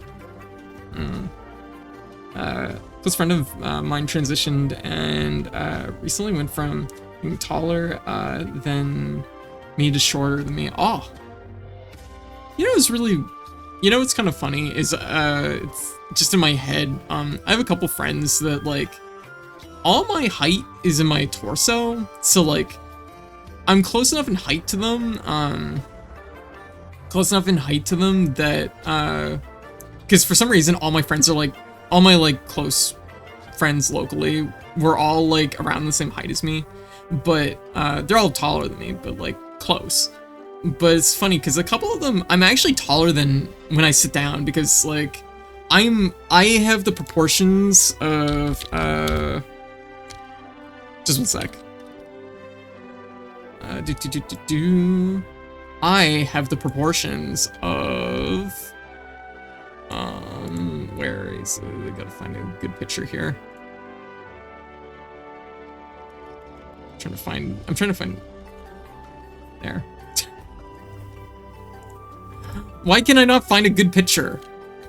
I have the proportions of a fucking character from Wind Waker. I'm like all torso and like just little legs, little leggies. Yeah. Isn't that serval pick? No, it's not the serval pick.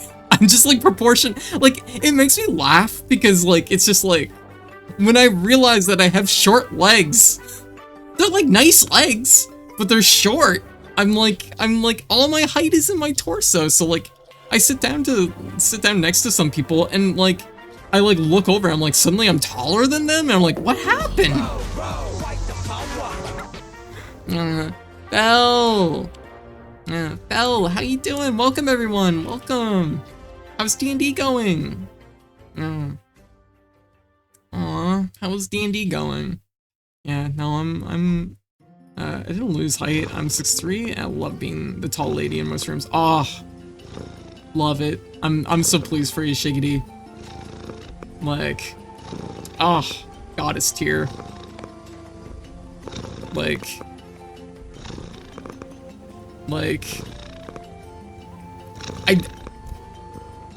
I'm sorry. I'm just like, I just love it. I'm just like, my brain is deep in a wash of goddess tier ladies right now, and I'm struggling. Could looks over is like, how the mighty have fallen, how's the weather down there? Oh my god, I might actually say that to somebody sometime. I know who I want to say it to, but I don't want to be. I have to save it. Robotic Hurricane, how you doing? Welcome.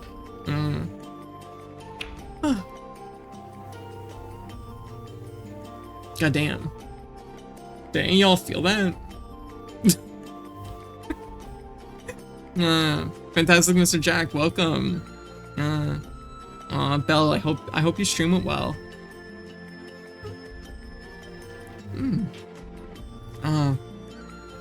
But I'm hoping that like I'm hoping this Chaz pick people up a little bit, pick people's spirits up a little bit, because I know that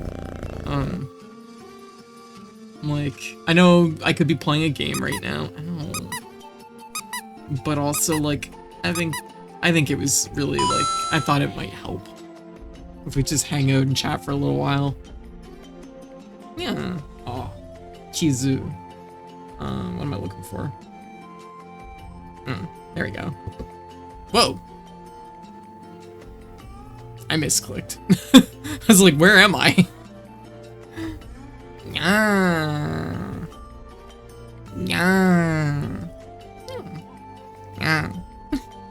There we go. It's gonna jump here. There we go. there's no scrolling because it's not the same scene. I went to a different room.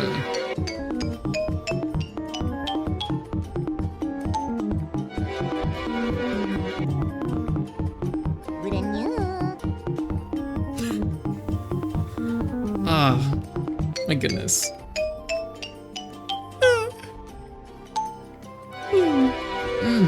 So, anyways, but yeah, my trip away was really good. Ate a lot of What? I took off the stick bug limiters again. Oh, I never turned them back on. They've always been off. I want people to be able to express themselves through stick bug. Have you ever had the desire to write your initials in wet cement? Yeah, actually I can say yes to that one. No, stick bugs have no limit, because I feel like people like expressing themselves through stick bugs, and I'm like, I will not limit that. Does it mean I have to sit here for like 2 minutes of stick bugs sometimes? Yes. But I'm like,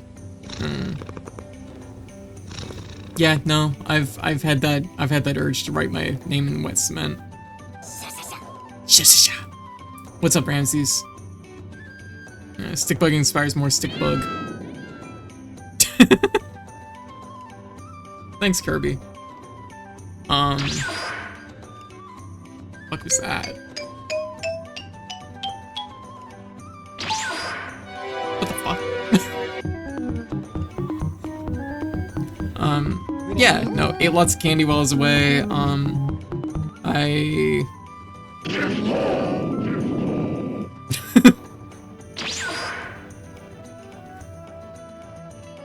I ate lots of candy while I was away, ate a lot of pizza, I definitely put on a couple pounds. but it was a good trip. Ara ara, yow. But it was a good trip. I feel well rested.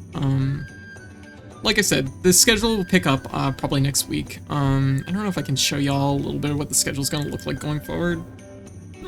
Pardon me, I just have to take a look here. How is Belle doing? Because I know Belle rated in, but I think Belle probably had to bounce right away from the looks of it. Yeah, so here, actually, I'll preview the schedule a little bit so get some early feedback. Get some early feedback from y'all. I'm changing the way this. Okay, I'm just gonna like bookend this with. I'm changing the way the schedule's gonna work. Because I feel like it hasn't worked very well for the last like few months.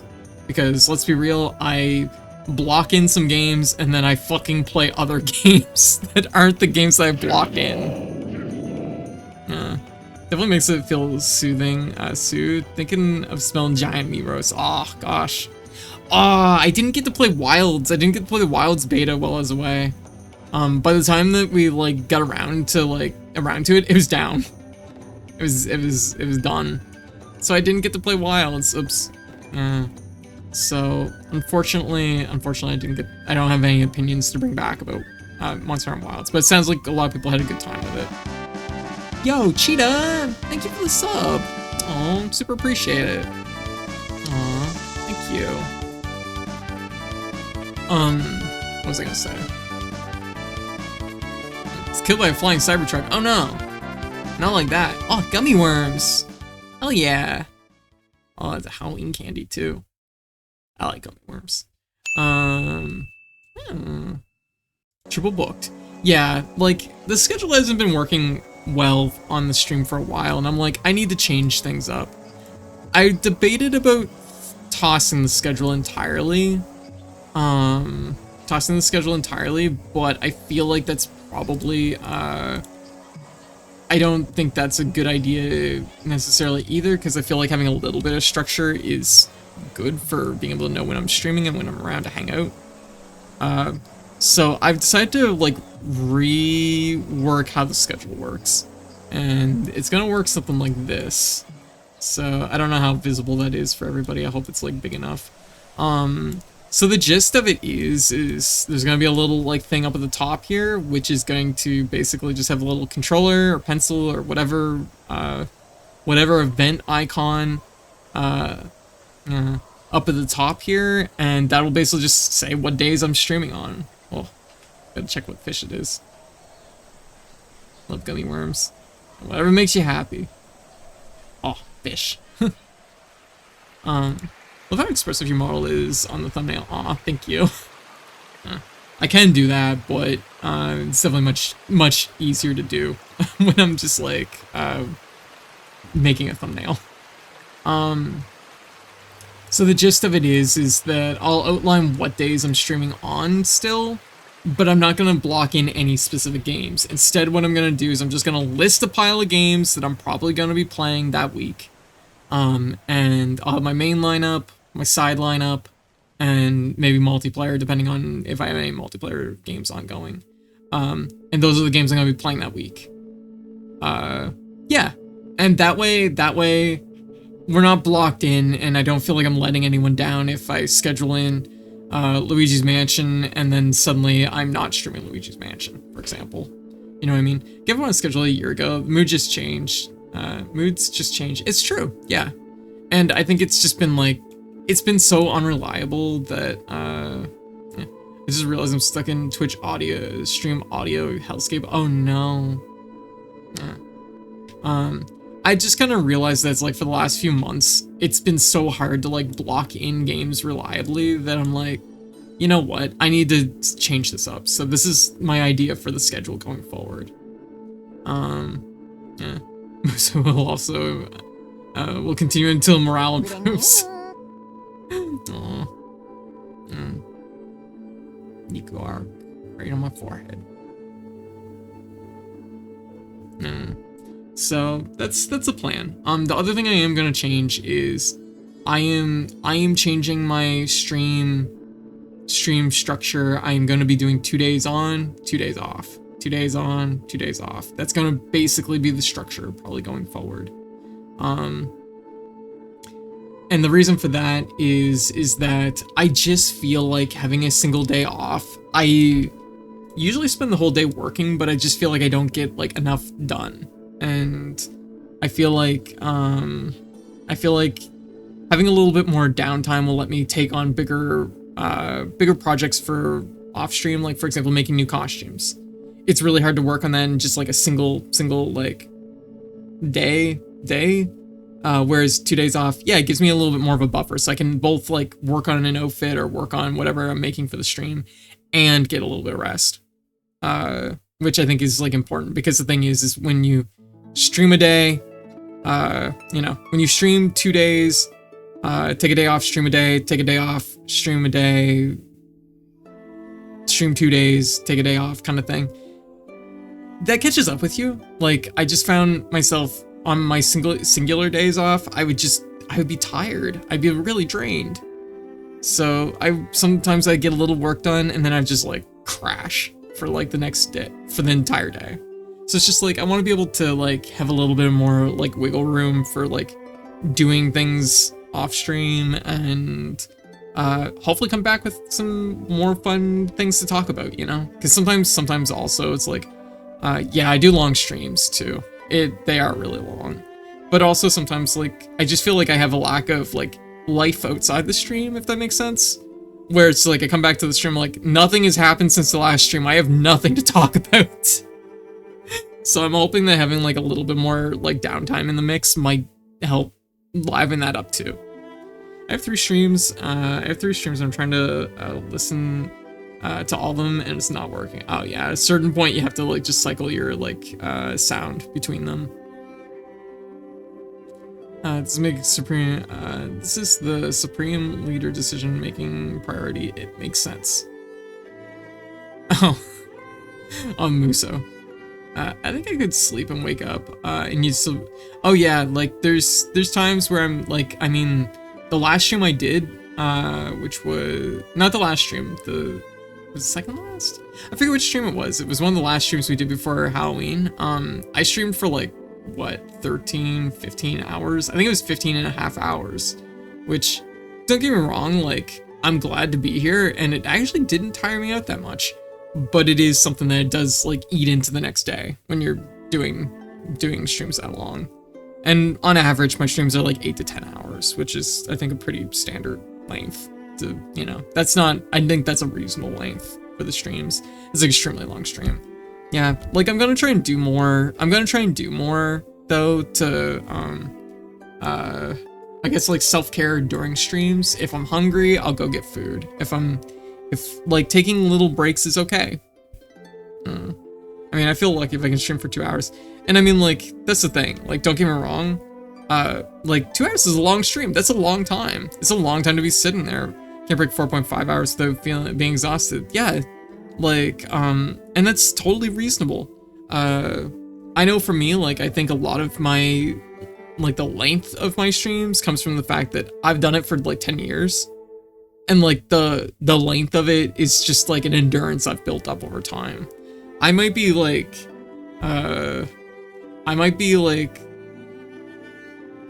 just, like, I guess I'm just like, I might be like small bean, but like I'm built for endurance.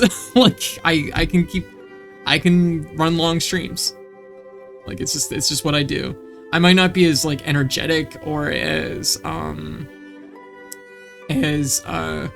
wild and exciting as some streamers, but I have endurance going for me. So I'm hoping that counts for something. Okay, I think this 3 stream stack, I'm gonna snap me in half. I can do this all night. Literally. What? Scarlett's rating me? Oh, hell yeah.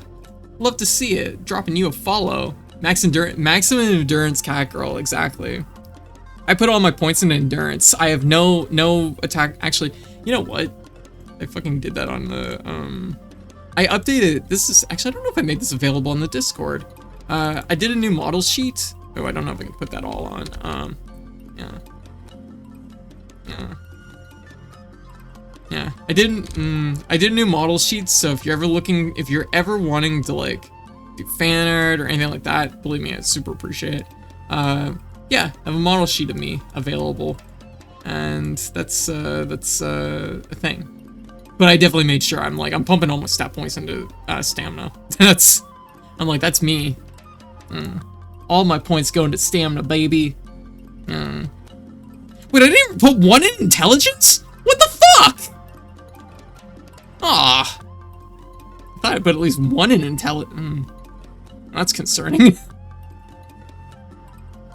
I may have saved that oat with oat. Yeah, no, it's fair. It's fair. I may have saved that out before I really finished filling it out. Anyways, but yeah, so model sheet it's out there, it's available. Yo, Scarlet! Give me a shout out when you make it in. But yeah. Forgot to put points in intelligence is a very zero thing to do. No! No! What? Well, maybe next time. But anyways, so there's all kinds of information and stuff there. Lots of examples and things, so. Because I know a lot of people are like, hey, like, do you have a model sheet available? And I'm like, yeah, but it's out of date. Get Punch Goku. Scarlet, thank you for the raid. How you doing? We're doing a stream. Congratulations. Yo, tier 3. Thank you so much. Aww. Aww, thank you.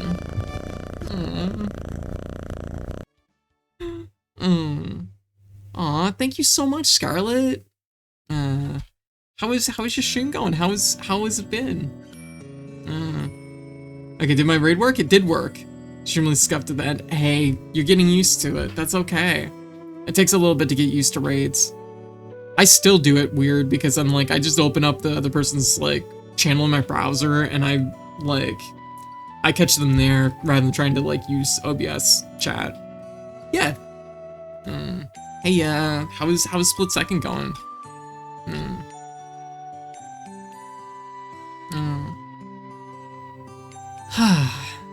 Yeah.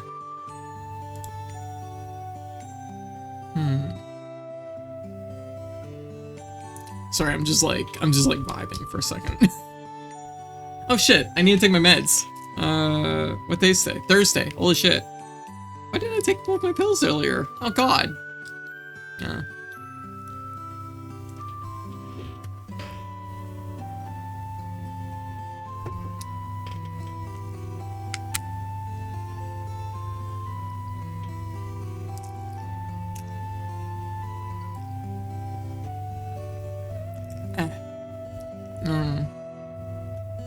You can see me hold my pill container. Pill container. Look at it, it's round. Well, you can't really look at it. It's invisible. Invisible pill container. You can even tell that I'm sitting on my table. That's interesting. Should sleep. Build name change forms? Hell yeah. Do it up. I'm gonna get a chance to send them. Do it. Do it. It was a fun stream, but very scuffed. Game crashed 2 times, and then at the end, it hard crashed and locked out everything. Oh, gotcha. Couldn't alt tab or close anything. Need to do full reboot. Oh, damn. Ugh, that happens. That definitely happens. It takes time. I know one thing that like helps for me is if I'm like streaming like on computer, I window a lot of my games. If you're trying to run stuff in full screen, it can be really hard sometimes. I find a lot of games are more prone to crashing, like if they're running full screen while you're trying to stream. But that, you know, mileage may vary. Worked. But yeah. So anyways, I have some plans for the stream next week. Some games hate when you tab out, yeah. I feel like Resident Evil 7, I think, was really bad for that. Resident Evil 7 and 8 were really bad for that. Just like thinking. Yeah. If you run a scary game windowed, then the smaller the window, the less scary it is. That's true. It kind of detaches you from like the experience a little bit more. I have 2 monitors and they really hate clicking off the main screen to minimize. Oh, gotcha. I know I have a problem where I find stuff like latches onto the wrong monitor. Like it wants to go to like my side monitor rather than my main monitor, and it's like, ugh. I don't know why that is. It's very fair. I'm always wondering if it's just optimization for the game. Maybe I've heard it is poorly optimized for PC. Could be that. Crash multiple times, we agree with that, but it is a fun game. Hey, and the thing is, as long as you're having a good time and it's not like so much so that you're like annoyed with it or something like that, you know? Because I mean, I've definitely played some games on the stream that do crash. Yeah. So I get it. Oh yeah, some games you can't switch monitors from settings. Yeah, it's like weird. But yeah, thank you for the raid, Scarlet. I'm glad to see you're streaming. I'm glad to, like, that's a big thing, right? When you start streaming, like, that's the best thing you can do is just start. Just feel it out, because you know what? No matter how prepared you are, there's always gonna be scuff. And that's just like, scuff is just like a chance to learn something, right? Here's, I finally did it. I've always wanted to raid your channel. You did it! Congratulations! Where's my confetti button? Confetti. I always wanted to raid your channel since I decided I was gonna start streaming. Hell yeah. Aw, very good.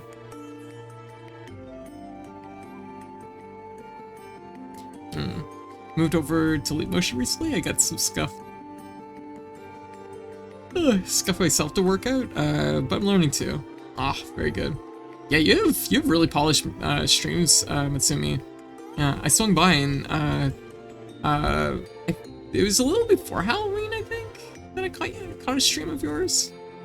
I was just like vibing, so yeah, no, everything looks really good. You're doing really good over there.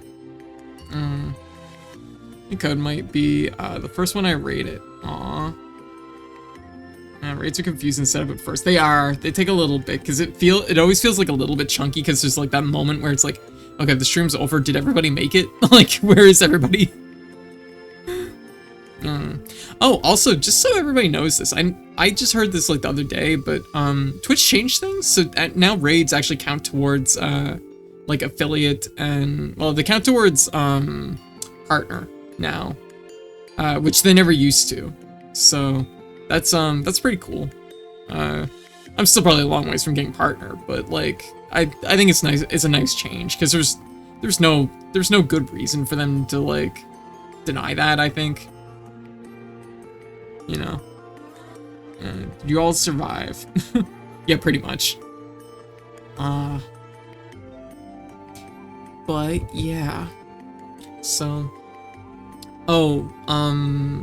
but yeah, when I was in the city, when I was visiting my friends, I had a few friends that were coming off of being, you know, they had been sick, so I did make sure to mask the entire time. I was masked 95% of the time the week I was away. Really only really time I didn't mask was when I was eating, and you know, when I was by myself. So Switch Code, do you have any problems with your alerts? I don't know what's wrong with mine sometimes. They pop up, but sometimes they don't, and I don't understand. It depends what alert system you're using. If it's through Twitch's alerts, I don't know much about them, honestly. Because I know Twitch has like kind of their forced alert system that they do. My secret to that is I made my own alert system through Sammy Board, and the Twitch alerts actually play behind the stream, so you never see them. So they just have no sound attached to them and they just play behind the stream. Which I think is kind of funny, but oh yeah, did you say I got back from the trip? Yeah, it went really well. It was really fun. I'm feeling much more rested, like a little bit tired just from traveling because I don't travel much, but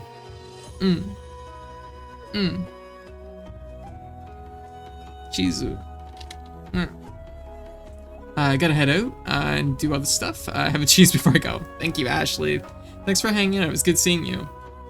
Oh, look, I am gonna have to look into that. You said, yeah, you should, the Nico Arcs. Like, how you doing? You should definitely look into Sammy Board. Sammy Board's really, really good. It's probably the #1 tool if you're like looking to do creative things for your stream, like have cool alerts or have I don't know, any number of things, like how I do my gacha roller, how I do practically everything. You'll want Sammy Board. Aw, thank you. Spreading the Negro Arcs around. Sammy Board's free. There's lots of resources out there for like learning how to make stuff with it. There's a lot of good videos. And yeah, you can, when you get good with it, there's very few things that you can't. Whoa, it's a bonefish. Ah, haunted fish. Very cool.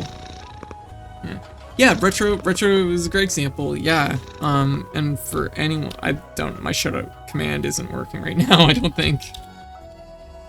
Yeah. I'm like, yeah, there. Yeah, retro. Yeah, for anyone who doesn't already follow retro has helped me so much for like doing things for the stream and learning Sammy Board stuff.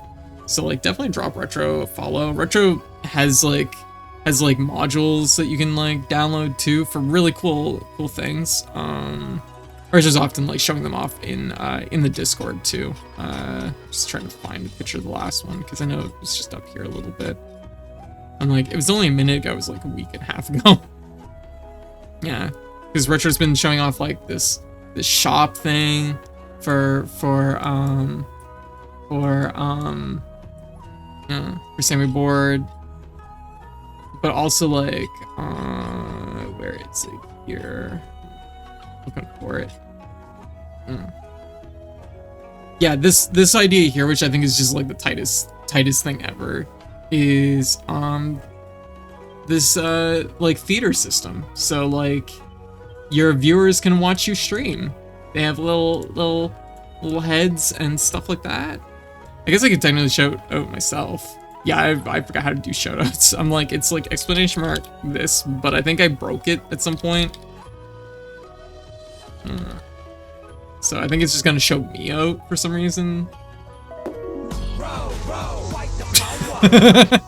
Because I turned the shoutout command into a manual like raid command, so I never fixed it. I had some maintenance. Yeah, use the shoutout. Oh, shoutout command. Shoutout.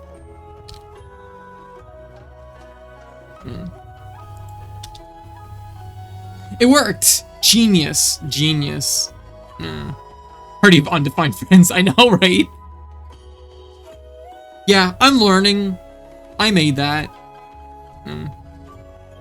Guess you could technically show myself out on power abuse. Yeah, so anyways, if you're looking for any information about Sammy Board, like Retro is like the expert. Like, yeah. And honestly, even myself, who's not super on the up and up for like I'm learning how to code stuff again, and Sammy Board's like kind of teaching me that stuff, but it's Sammy fills any value you can't find with undefined. Yeah, so that tracks. What was I gonna say?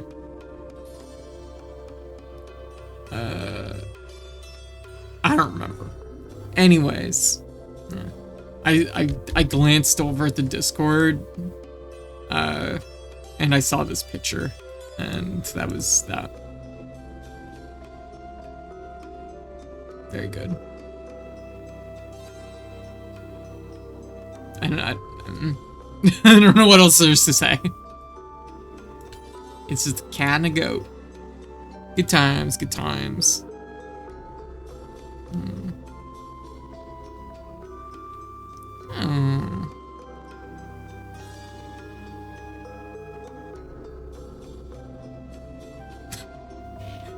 I just also glanced at my Discord, and White already has Flamecraft like pinned to our like messages. So I'm probably gonna have to look into acquiring a copy of Flamecraft. It looks really cute. It looks very, very cute. Oh, they even have little dragons. This is full of baby. Yeah, like look, they even have little dragon characters. That's very cute. Oh, there's different versions of it. I see, I see. So some of them have like wood blocks, and some of them have. Oh my god, oh my god, meat and bread are resources. Look at these. They're so cute. They have gold coins. But they have meat, bread, and leaves. I love those things. Oh. That just looks like a satisfying handful of stuff. And my cat brain says eat the handful of stuff. That looks like candy. It does look like candy. I want to identify potions too. Honestly, you know what it looks like? It looks like Lucky Charm marshmallows. Which is really, really dangerous for someone like me.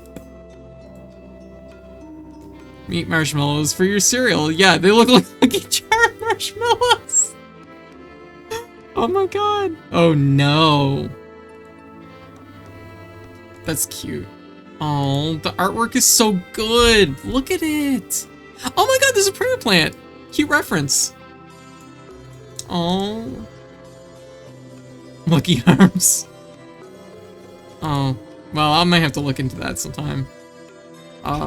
You know, I wish I could stream board game stuff. But then again, I guess I'm mostly by myself at this point. So, probably not in the cards, but it is cool. I guess there is a few virtual board game things. It might be something to consider, I suppose. And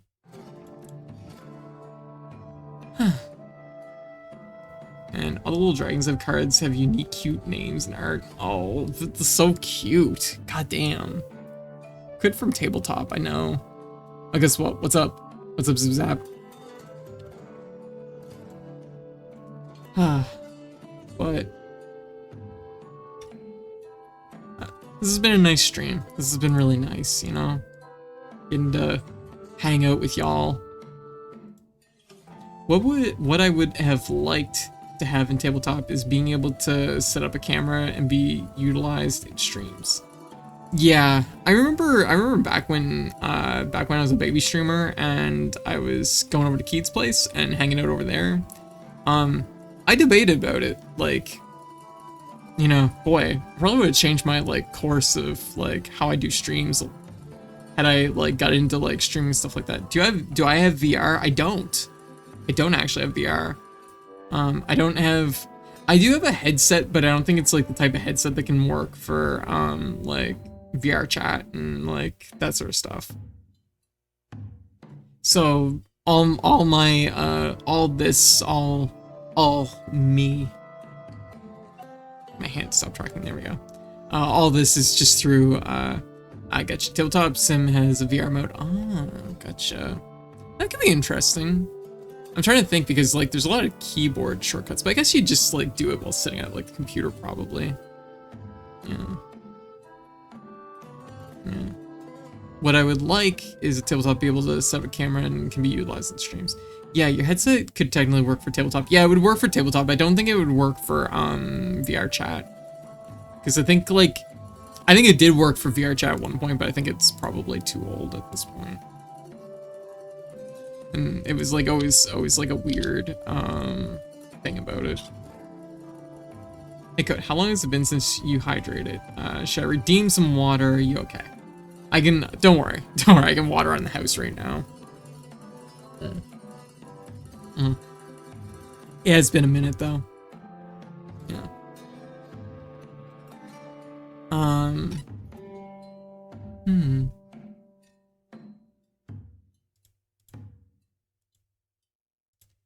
Yeah. Just sorry, I've become distracted by things.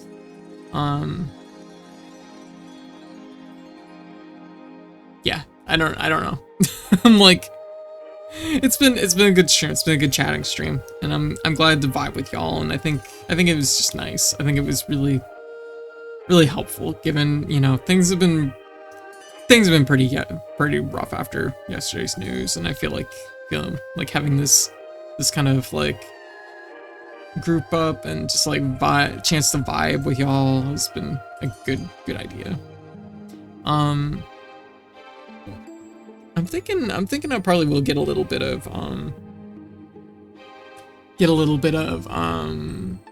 Dracula's Curse in maybe some Dead Estate.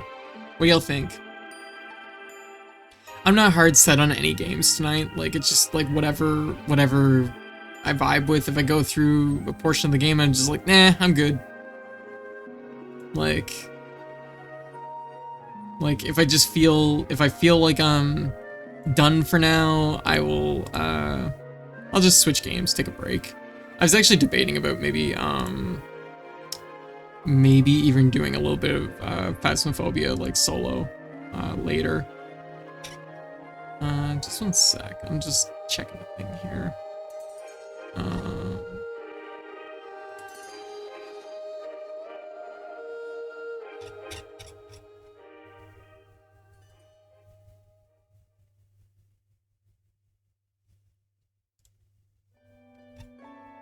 Okay, I just was curious about the thing.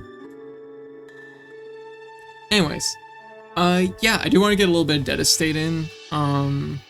Maybe UFO 50, but it might just be something like trying to get Cherry on Bushido Ball or something like that. It'd just be games we probably played. Next week, though, I'm definitely starting it for reals, and we're going to be playing lots of stuff in UFO 50. But yeah. So maybe what I'll do is I'll take a little break just to stand up. It's been 3.5 hours. I might grab myself a little snack, and when we get back, y'all down for maybe a quick run in Castlevania 3? Maybe some Dead Estate? It's 2 a.m. Maybe we should just jump to Dead Estate. No, I feel like I'm great at Castlevania. We're gonna be starting the Japanese version, so it's gonna be a little bit different. Yo! Sounds like a fun time. I do have to head out for a little bit tonight. Absolutely, Scarlet. You have a good night, okay? Don't worry, I am not going anywhere. I will have you on mobile. Well, do what you need to do, okay, Scarlet? Dark Warrior San, how you doing? Welcome. In Aries, what's up? Sky Kid? It's pronounced Sky Kid? Psy Kid? How you doing? Welcome. Monster Raid. Alone in the Dark. How is Alone in the Dark going? J-Bomb, what's up? I'm in ads now, and we're heading for the raid. There you go. Let's raid our friends well. Aww. Well, here. Just because I know y'all are in the ads right now. Aw, sick kid. Ah, I gotcha, sick kid. Cool. Well, welcome. What's up with you? What's up with you? Oh, we're just hanging out and chatting. I was away for a week, so I'm just back now, and we're just gonna vibe. It's just gonna be a really chill stream tonight. Aw, it's nice seeing you, J-Bomb. I adore you too. Damn. Damn, kind of. Moises a dramatic entrance. No, it's okay, J-Bomb. Oh. Yo, J-Bomb, thank you for the bits. Oh, thank you. End up here.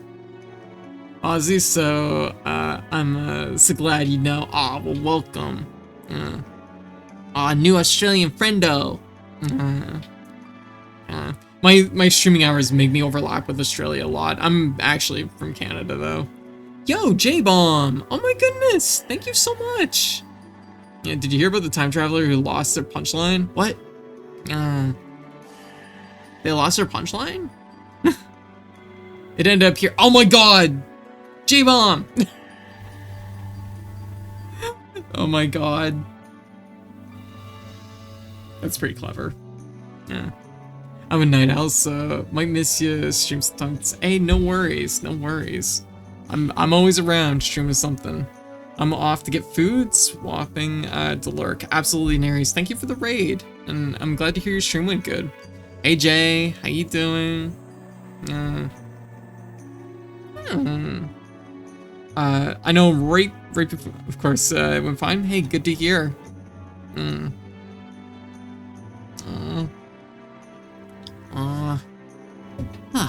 But yeah, we've just been hanging out here tonight. Like I said, I just got off of a week-long trip, so I just kind of was telling everybody how that went, and a little bit about just honestly, we've just been hanging out, chatting. It's been nice, and I missed everybody. I missed y'all. So it's just nice hanging out and just getting to vibe. Yeah. Yeah. You can tell she's Canadian because of how she says out. Yeah. Out. Bout. Boot. Dagger car garage. I think those are the ones that are like I always say boat. Oh, I saw the lighthouse while I was away. I'm trying to think of all the movies I saw, because there's a lot of like B movies in there that I don't remember the name to. But thank you for the cheese, Zubion.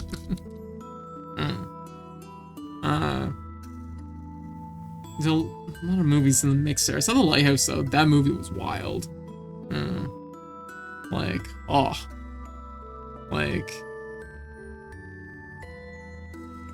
that is a movie that is just like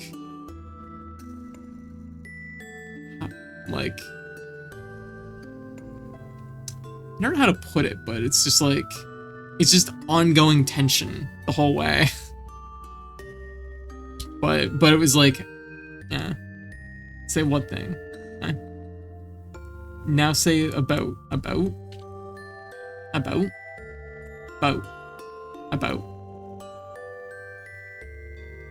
I don't know what it like sounds like to other people, so it just sounds like I'm saying about and bout to me.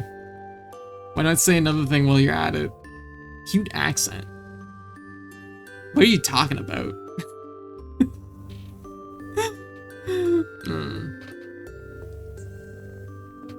You could say about like you're saying about. How is that different? Same, it sounds normal to me. Oh, good. I can tell you're giving her. Yeah, that's, yeah. Like a little bit more north to me is like, you get into like, more of like you get a little bit more of the deeper maritime, like Newfoundlander accent. Like, giving her is like a big one. That's a big one. Yeah. I'm north. Oh, I see.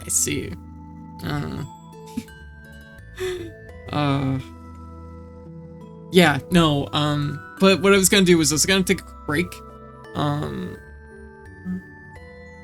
Anywho, hey, fair. I was gonna take a quick break. I've been streaming for like almost 4 hours. It might be a Far Easterner thing. Yeah, Easterner.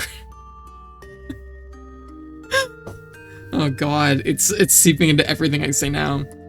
It might be a Far Easterner thing too. Yeah. I think so. Because the Canadian accent like really varies depending on where you are. Like the more traditional Canadian accent that a lot of people like joke about, especially like if you're from the US, the one that you're more probably like you're more familiar with is like a Western Canadian accent, which is like definitely like I don't know what you call it, but it's like it's a very like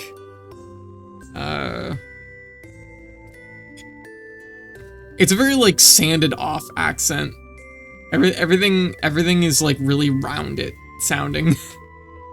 You've earned a break. Yeah, you work like a powerhouse. I'm super proud for what little it counts. Oh, that counts. I appreciate it. Like, I know that sometimes people are like, ah, girl, you stream too much. Like, geez, like, take a break. But it's also something that, like, I'm glad I can be here for y'all and be like a streamer that's available a lot for a lot of hours. Like, I try my best. I was saying a little bit ago that I did my longest stream ever in this gone by October, which was 15.5 hours, which was really long. And you know what? I fucking blew through that, like, easily. It was not a problem at all. I was at 15.5 hours, and the only reason I stopped was because I think it was mostly just so I could go get food and get some rest. Ontario, Manitoba are right north of Minnesota and Michigan. Yeah, and like they have a lot of overlap with like Minnesota and Michigan and Wisconsin, like accents. I think. Like, I feel like you sound like a Yuko. That's fair, Cat. But then I move across Canada often. I see. Yeah, like, because people associate like the Canadian accent with that, but like there's a lot of accents. Yeah, that's what a lot of people are thinking of. Yeah, absolutely. Oh my god, it's itchy. I'm like sitting here and I'm just like looking at all the like things I have up on like the fucking window, and I'm like looking at my back again. I'm like, god damn. I don't know how it looks now, but I hope it's like half his tone. Like, it just looks really good in this photo. Warning, I'm gonna show a picture of my back. There you go. It just looks really good in this photo. Like, I'm proud of that. I think it looks good. Like good shoulder. Like, this is actually me like attaching my twin tails onto my wig. Yeah. The JoJo like power, right? I like it. I'm like, I don't know. It just gives me a level of it's affirming for me. Yeah. Because I know, like, for a good portion of time, I was really sensitive about it. I was like, oh man. But, like, when I saw that photo in the mix, I was like, holy shit. No, that fucking slaps. That's great. I love that. I would love this on someone else. Why wouldn't I love it on me? Confidence. Okay. He's been saying that for years. Aw, well, thank you. Oh, you mean like you've been saying that for years, but you're all like, what, you're biased, I can't trust you. What? No, I'm not saying that. I'm just saying that, like, that's, like, different. You're referring to something else. Yeah, I totally pick you up and call you. Aw. Oh, that's so sweet. Oh, some keys. No, I'm not. 64-month sub. Oh. Gosh dang. What was I gonna say? I don't remember. Yeah, imagine your girlfriend being biased. Like, that kind of friendship can't be measured. Good for you.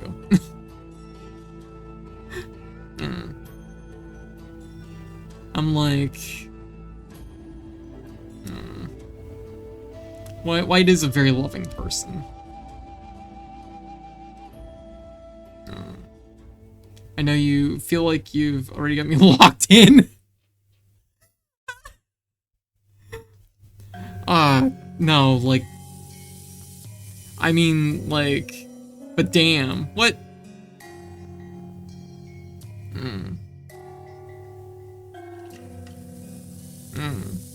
It's just that, like, I know that, like, you were absolutely, like, the person, you were the partner that I'm like, well, I'm not the person to say this. This is absolutely, like, a you thing that you would say to me, which you did do, you did say it to me, but it's like, if I was like, would you love me if I was a worm? Like, you would. You'd be like, absolutely. Like, that's how you are. Like, So it's hard. It's like my brain sometimes struggles with that because it's just like, you know, well, I mean, she would love me no matter what. Yeah. Fortunately, I wasn't the girlfriend to say that, though. I was like, subscribe to Code Worm.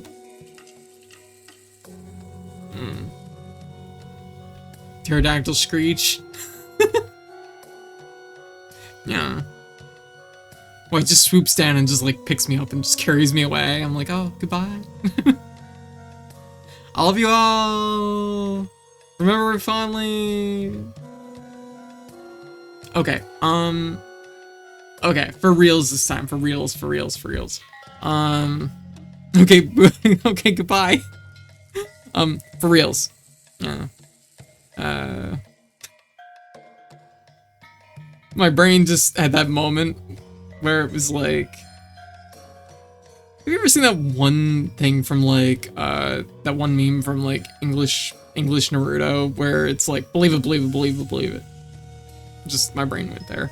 Anyways, for reals, I'm gonna go take my break. When's the next stream?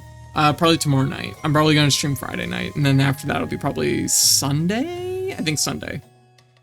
Just swoop down, yoinked, and then flies off. Yep, that sounds about right. So, yeah, I'm gonna go grab some food. It was a joke about you gaming. Oh, I don't want to be eaten. Gotta bounce? Absolutely, J-Bomb. Thank you for swinging by and hanging out.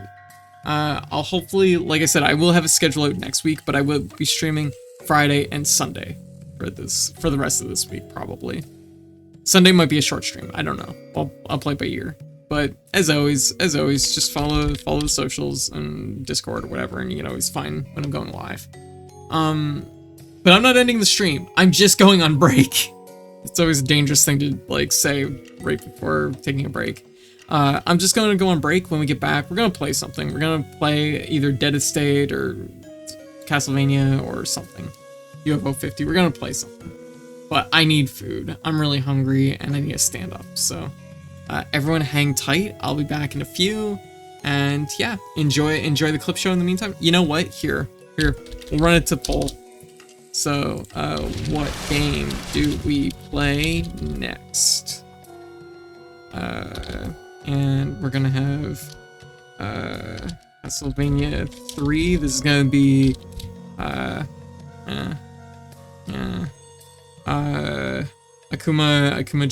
and that's the Japanese version. So it's gonna have nice music. I know a lot of people were like, you're playing the North American version, Garbo. And I'm like, yeah, you're right. So here are some things that we could stream.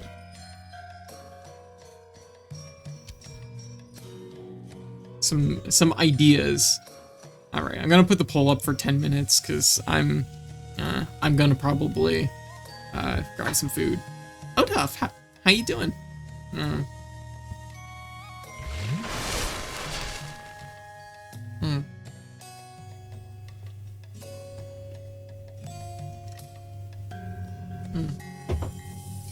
Plus, I need to get more water. Bahamut, what's up? I just been thank you for the stream. Yeah, no, I know, right? As soon as I realized, I was like, oh no, this sounds like I'm wrapping things up. I'm not. All right, so make sure you vote what you want to watch next, and I will be back with I'll probably get some food. So I will BRB. Everyone hang tight. I'll probably be 15 minutes because I am pretty hungry. So I'll say at least 15 if I'm a little longer. Just hang tight. So enjoy the clip show in the meantime. BRB. 50, yeah it is. Okay, so singular eggplant and a red bell pepper. Oh my god, this isn't even pointing at the right thing. There. Whoa. Ah! Okay, so anyways. Oh my god! Anyway, so how is everybody? Hope everybody is doing well? Oh, yes. At the burger. Excellent.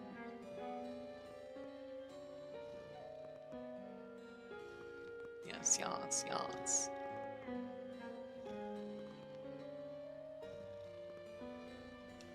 Oh. Excellent. I had a good day. And it with a burger cat is wonderful. Ah, very good. Oh.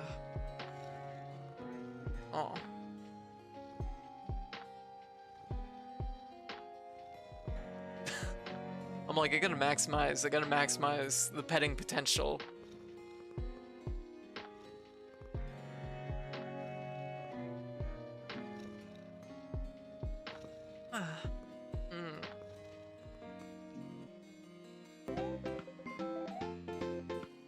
Oh! My game froze. What?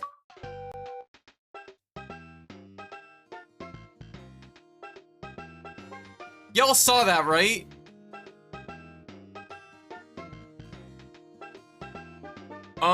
It just popped it froze and popped 2 achievements. Okay! Oh my god, it's still popping achievements!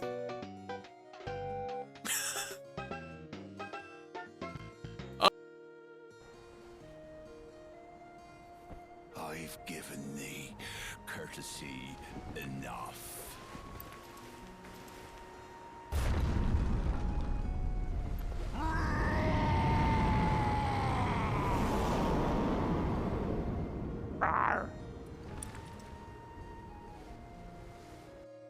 Donkey Kong Jr. math was like a nightmare. I'm gonna have nightmares about that game. I'm not a good time. It's like basically, it's like, imagine having Donkey Kong like ask you math equations, but instead of a calculator, you just have a smaller monkey in your hand. And it's like, how does this work? How am I supposed to answer math equations with a monkey? It's the only move I did to hurt him a lot. It took me 3 hours to beat him. Oh god, baby, no. Rock. That was too early to be fighting him. You know what? Fuck that guy.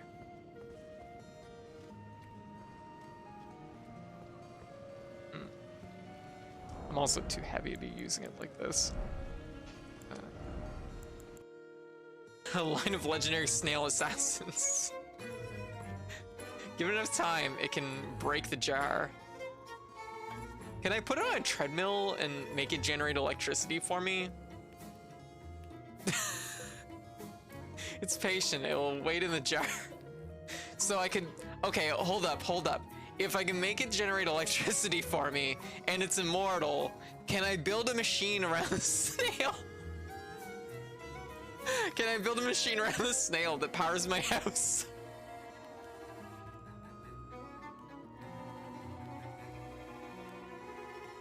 Yeah, it's patient. I'll wait for the jar to break. Perpetual snail energy. This is my perpetual snail machine. It's always trying to follow me. Easy. All right, let's date Roxanne. Let's date our. On the quest, you already have it. Oh, whoa. Oh, okay. Oh my god, perfect timing on that redeem. Literally hammered me into the opening scene. I gotta do something about those fucking shortcuts. They're just killing me right now. Thank you for the. No, don't. Not thank you for the hammer.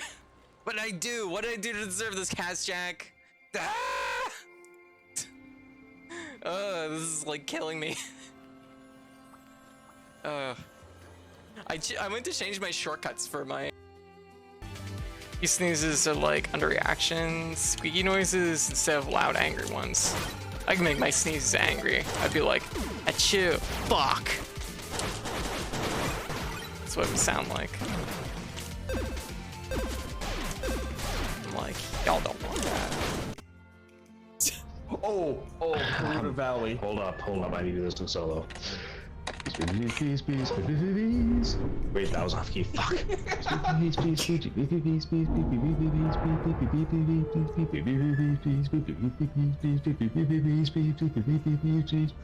Bees, bees, bees, bees, bees, bees, bees,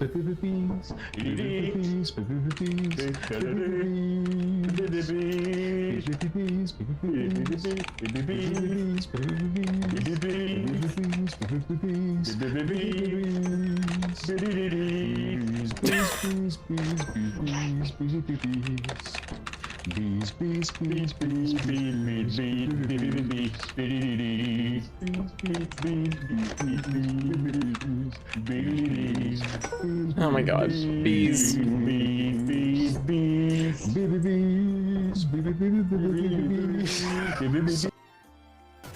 Awesome, I got a top and it fucked me.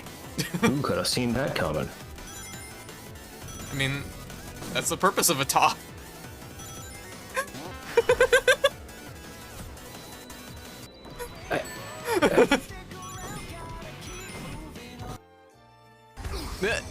No, the cow! No, the cow's incapacitated, Ashley! Oh god, there's 2 cows!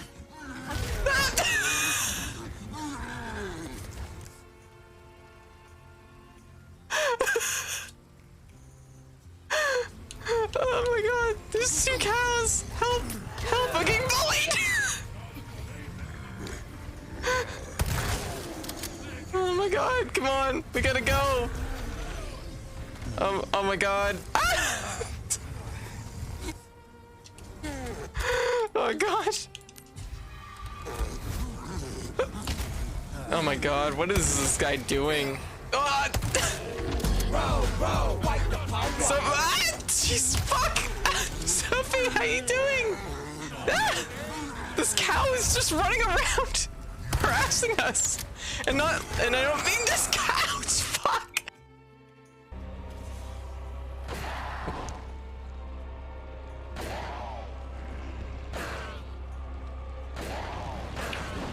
Oh, the cheese redeem! It triggered my gun! That was sick. Yeah, Winter with the cheese shot. hidden Salazar with the cheese. Impressive. I can tell you the exact moment where I fell in love with this game. That's coming up in just a second. Right here. This is the moment I fell in love with Bayonetta 3. I'm not even kidding. I'm not even kidding. This is the moment I knew I was playing fucking greatness. I'm like, there's no game that'll ever compete with this. That right there, it does not get better. That was peak video games. Okay, hey Keed, is stock just meat tea? No. Meat tea is broth, stock is bone tea. Also, tea is made with plants only. Okay. Okay, that's a good answer. I accept this.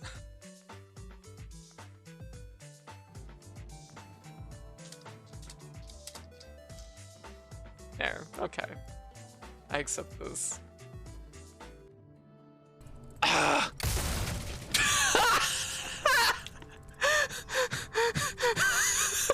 It's my depth perception, I swear!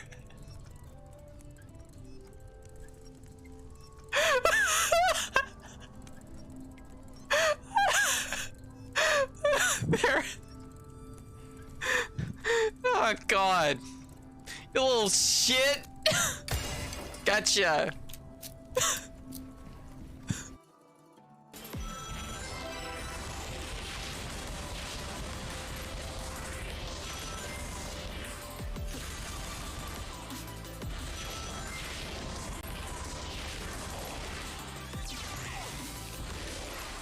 Nice.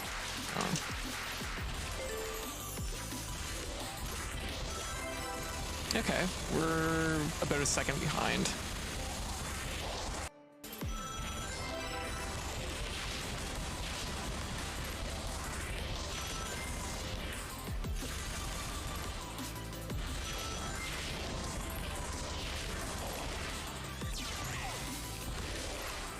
Nice.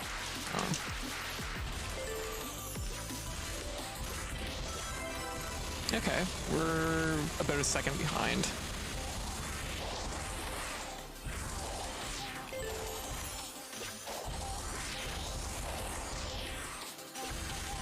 Okay, I gotta mind my airtime there. We're a second ahead, I think.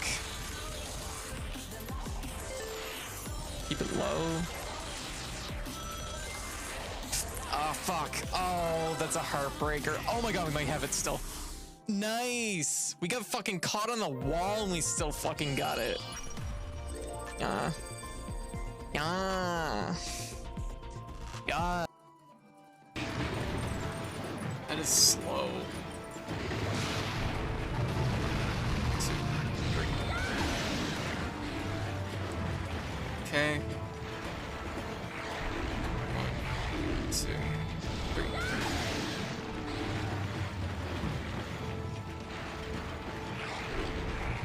1, 2. Oops. Still not though. 1, 2, 3.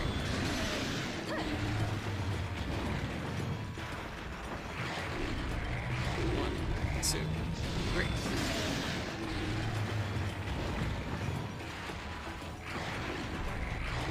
One, 2, 3.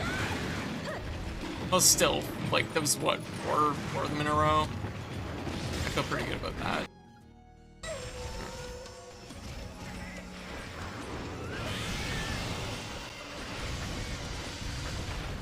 We killed it with bounce bombs. We did it. Mission complete, team. Bounce bombed his ass. Get bounced on.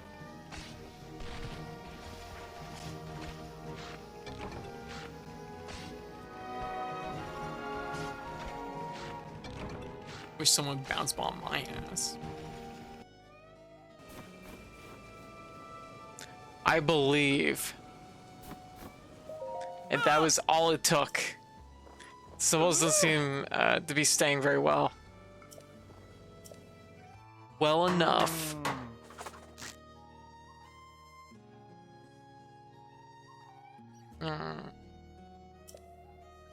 Look at that. God damn, I can't believe it worked. Oh my god.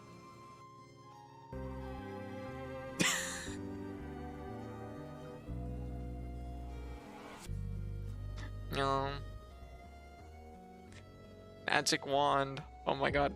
I'm not gonna lie, I kinda love it. I'm not changing it now. That's what it is. That's what it is. This is the drawing now.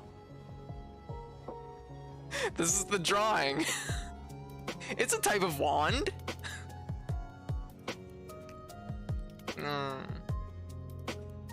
It was so wholesome until this very moment, and then it got very not wholesome.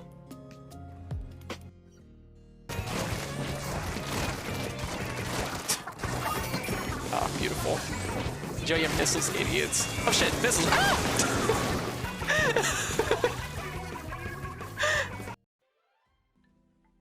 Alright, so anyways, on that note. Whoa! What? I flipped! That was kind of cool. Oh wow. That's interesting. That's interesting that it does that. Flip! Oh my god, I went full paper. Oh, no! No! Two guns stronger.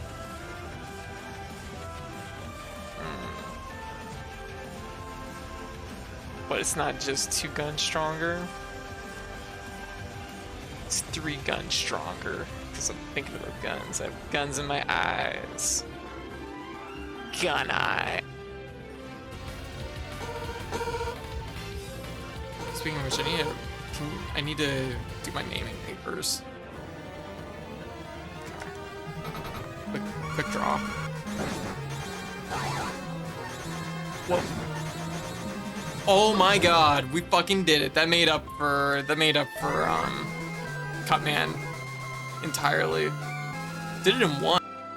Which, I mean, seems like a little bit of a dramatic conclusion to draw. Just because there's a lot of bats in the field doesn't mean there's a vampire here. I mean, the giant mantis is actually probably the bigger, like, terror that's in this field right now. Oh my god! Run! Run! Oh no! We're fucked. Oh my god, Raph, what the friggin' fuck? How dare you? Oh, god. Oh my god! Oh. Did you fucking see that? What happened? Well, you bumped me into a bomb, it's fine. Oh, okay. Someone exploded. We just fucking did it! Get wrecked, Bowser! No, come back. The three of us, we could do a thing. Hey! Come on! How you doing? Did I tell you I was doing something romantic for girlfriend for New Year's? I don't know. Ah! Kira hit me in the eye with a door!